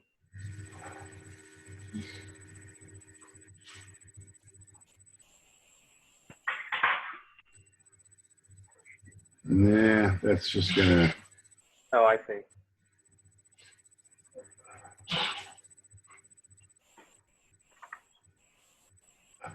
This is gonna give me all the compiled code.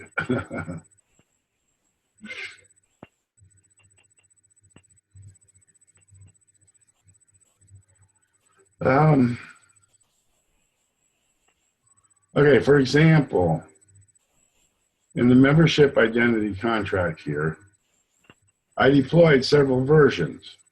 I deployed it several times.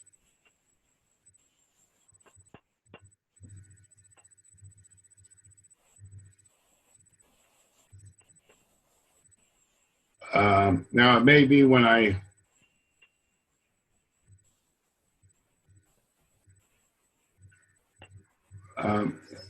it could be that when I do to the JavaScript, it doesn't keep it. Obviously, if I send it to testnet, and I'll do that, I'll select inject it at Web3.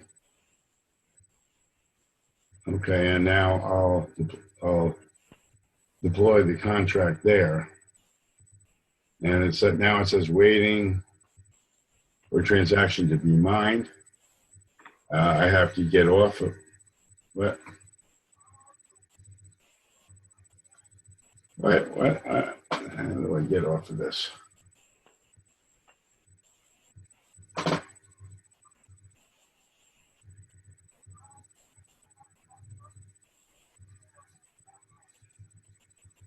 I have to reject this. So now it's on the main net. Let me,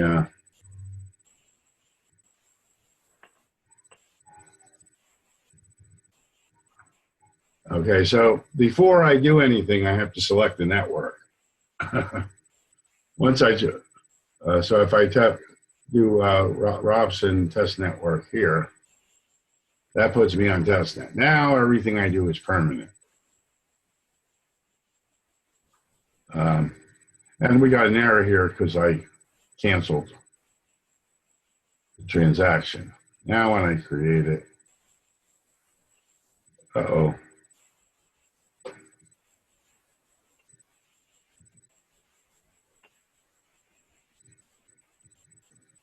It's going to wait here for the transaction to be mined still.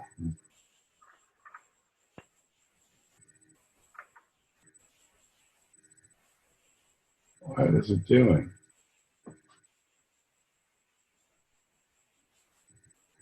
I don't know what it's doing. I'm going to reload the page.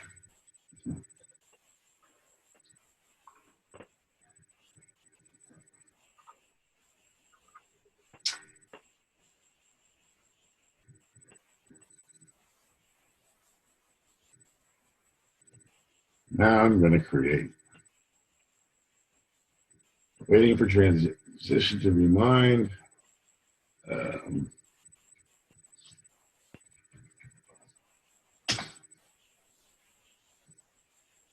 Okay, now we see I'm on the Robson testnet.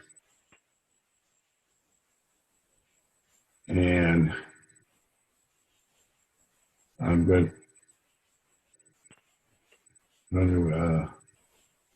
Insufficient balance for transaction.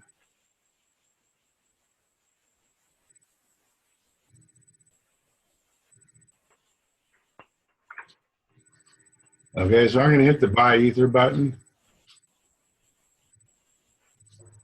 I'm going to go to the testnet faucet. I'm going to request 1 ether from faucet.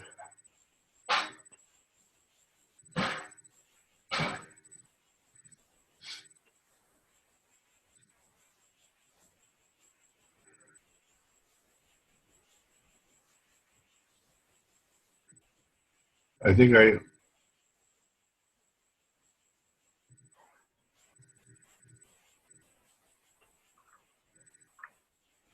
hit it. I'm going to do another one.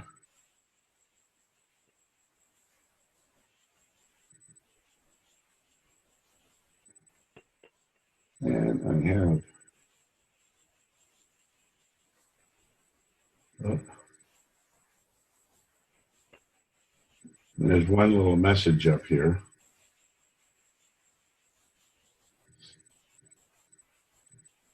Okay, now.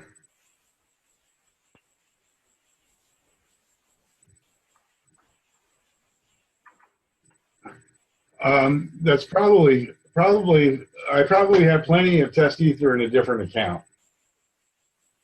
But now I have 2 ether in this account because I just hit the button twice for requesting an ether. Now I'm going to accept this transaction. And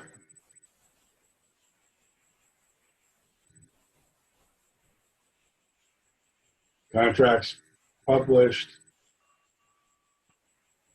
So the thing was that I had 0 ETH in this account before. And I couldn't publish it. Okay, so this is published now on Robson. What was our point?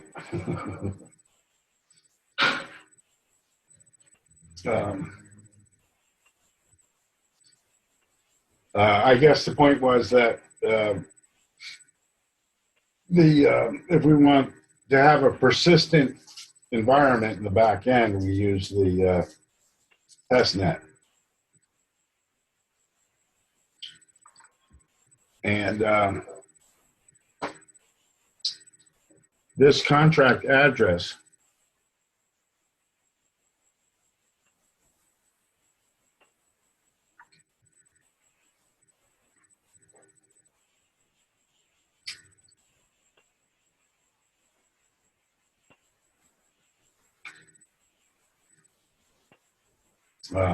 it is a permanent address on the blockchain, and you know I could use Ether Delta or whatever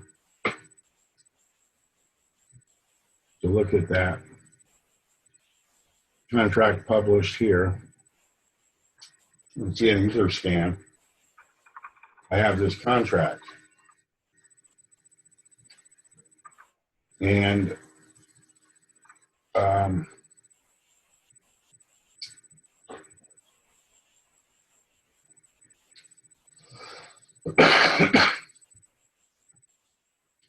this is the contract it published here. I go to that contract, and I don't see anything about it. And if I go to contract code,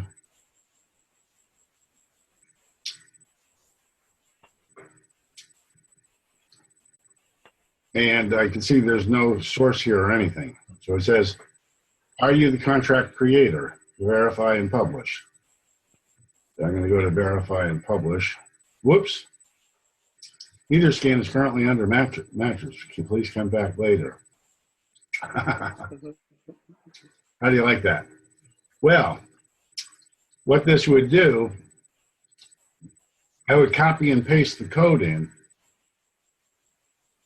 for the contract. And it would generate for me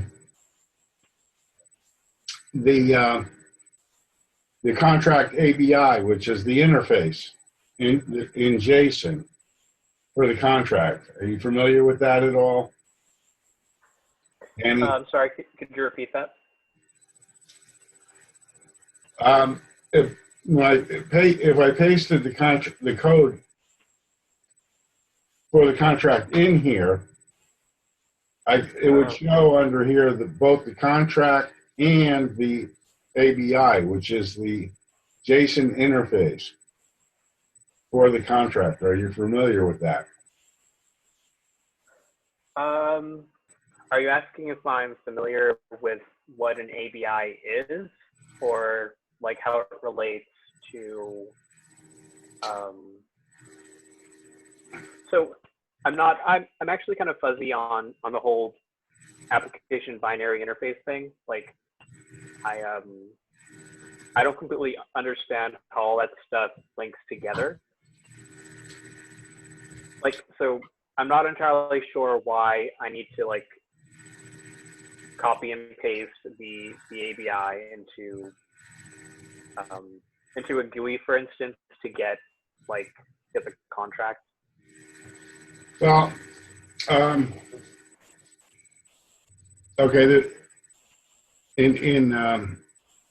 Here we have the interface, which tells us what the functions are, what their inputs are, and it's in JSON.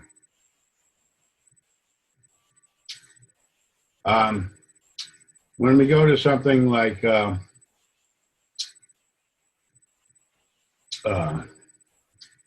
My Ether wallet,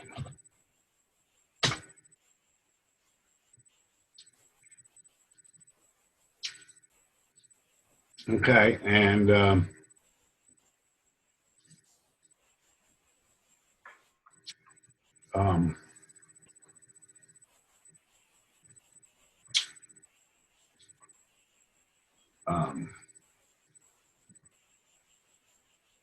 we go to contracts.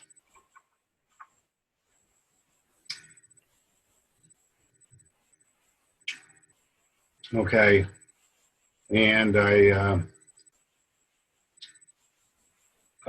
take this contract address.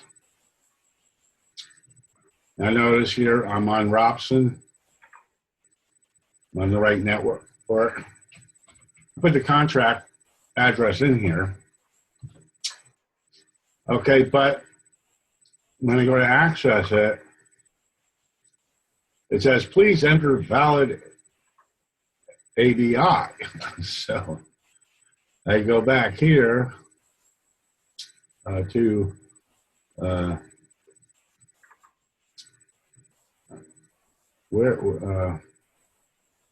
here it is. I go back here and I copy the ABI. Now I can run the contract. I can hit access, and it gives me a pull down of all the functions in the contract.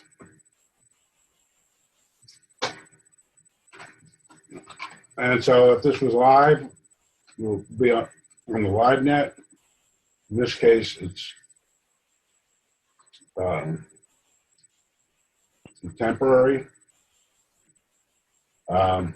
But I can, for example, look at the price, and I can see the price is 0. Interesting.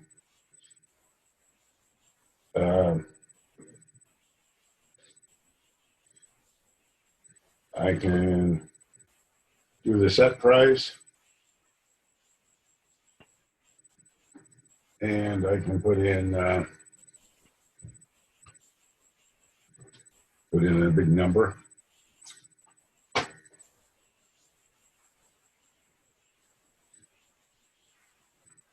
Okay, now this is the way this works. So it wants to know, it wants my private key. Because this is a browser-based wallet, it has to get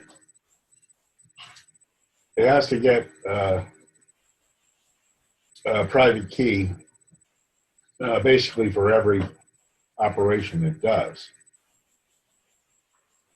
Now, and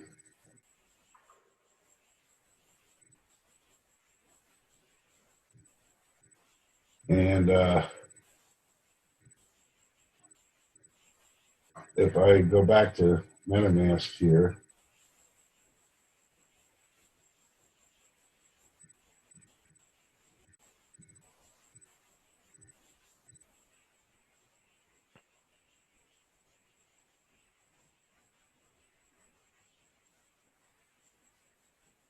um,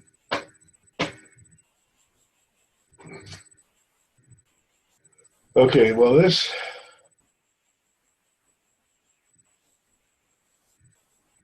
I could get the private key here. Now, this account is what? Copy.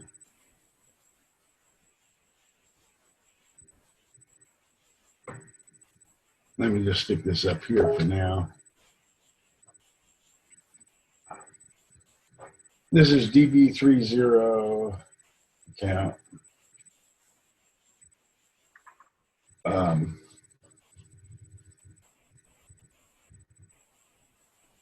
So, well, I really can't show this because it's going to open my wallets up to compromise. So I hit select wallet file, and then I get the wallet file for that account.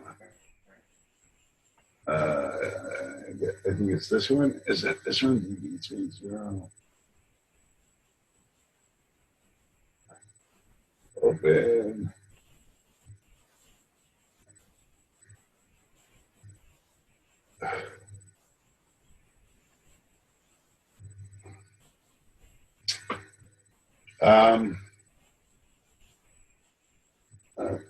Okay, I'm going to select an unencrypted version, but I don't have to enter a password. I'm lazy.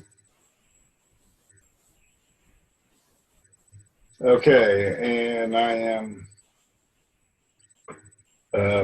selected it, my file, and now I hit unlock. And voila, I'm back to the set price.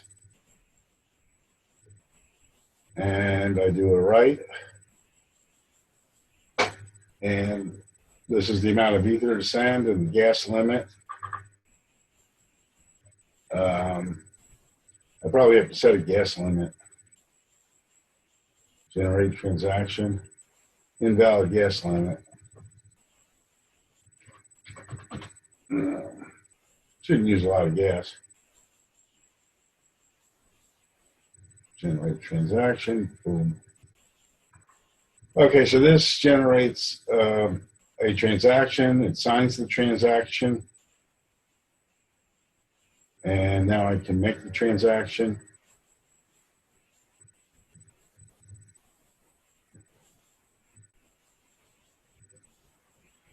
And I think it says insufficient funds.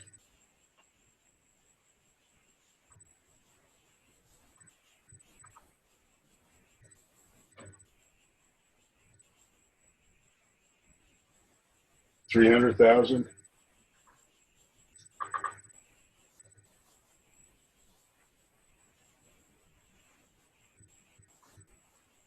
Still says insufficient funds.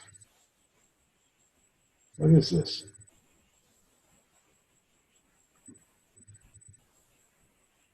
I don't get it.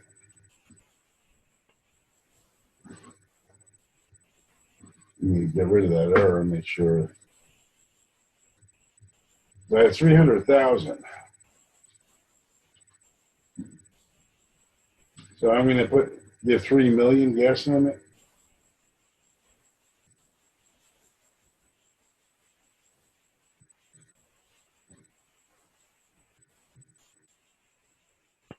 Sign transaction. Okay. Yes, I'm sure. Make the transaction. Insufficient funds. How could that possibly be?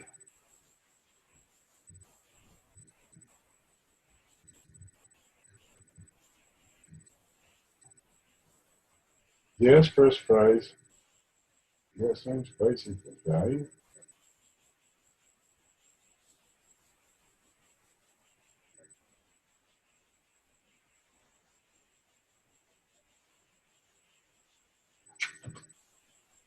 Oh, you know what?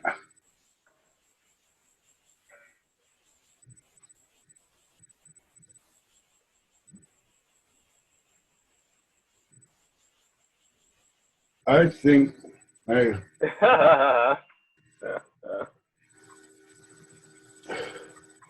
I think this the balance in this account should be fine on Robson, but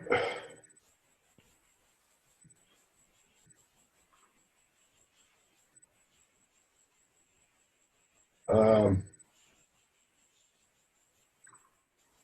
I'm going to view wallet info here. I'm going to stop the share again.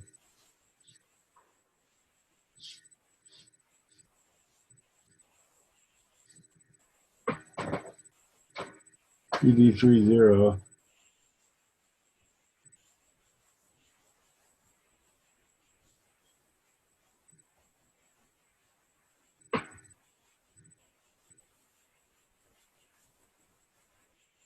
ETH.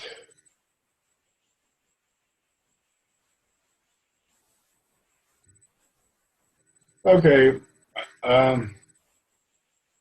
Somehow this wallet doesn't have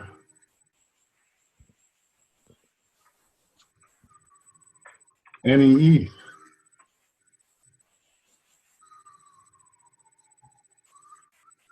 Jim, Yeah. I'm going to have to go, or Divi is going to have to start paying for my data uploads here in the country. Okay. Well, I mean, I'm floundering around here. Hopefully, I showed you how not to do things. But Okay. Thanks again to everyone. yeah. You have any final questions, Danny, before we quit? I think that's enough for today. I'm okay. Yeah, I don't think I do. Okay. Maybe maybe next week we can do something a little more directed, be a little more prepared. Yeah, for sure. All right. I'm going to close. Thanks a lot. This was very helpful. Thank you. All right, and hopefully, we can figure out how to do this collaborative education thing to make it effective.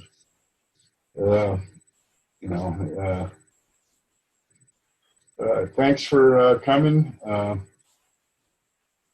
Take it easy now. You too. Good Take to care. meet you. Bye-bye.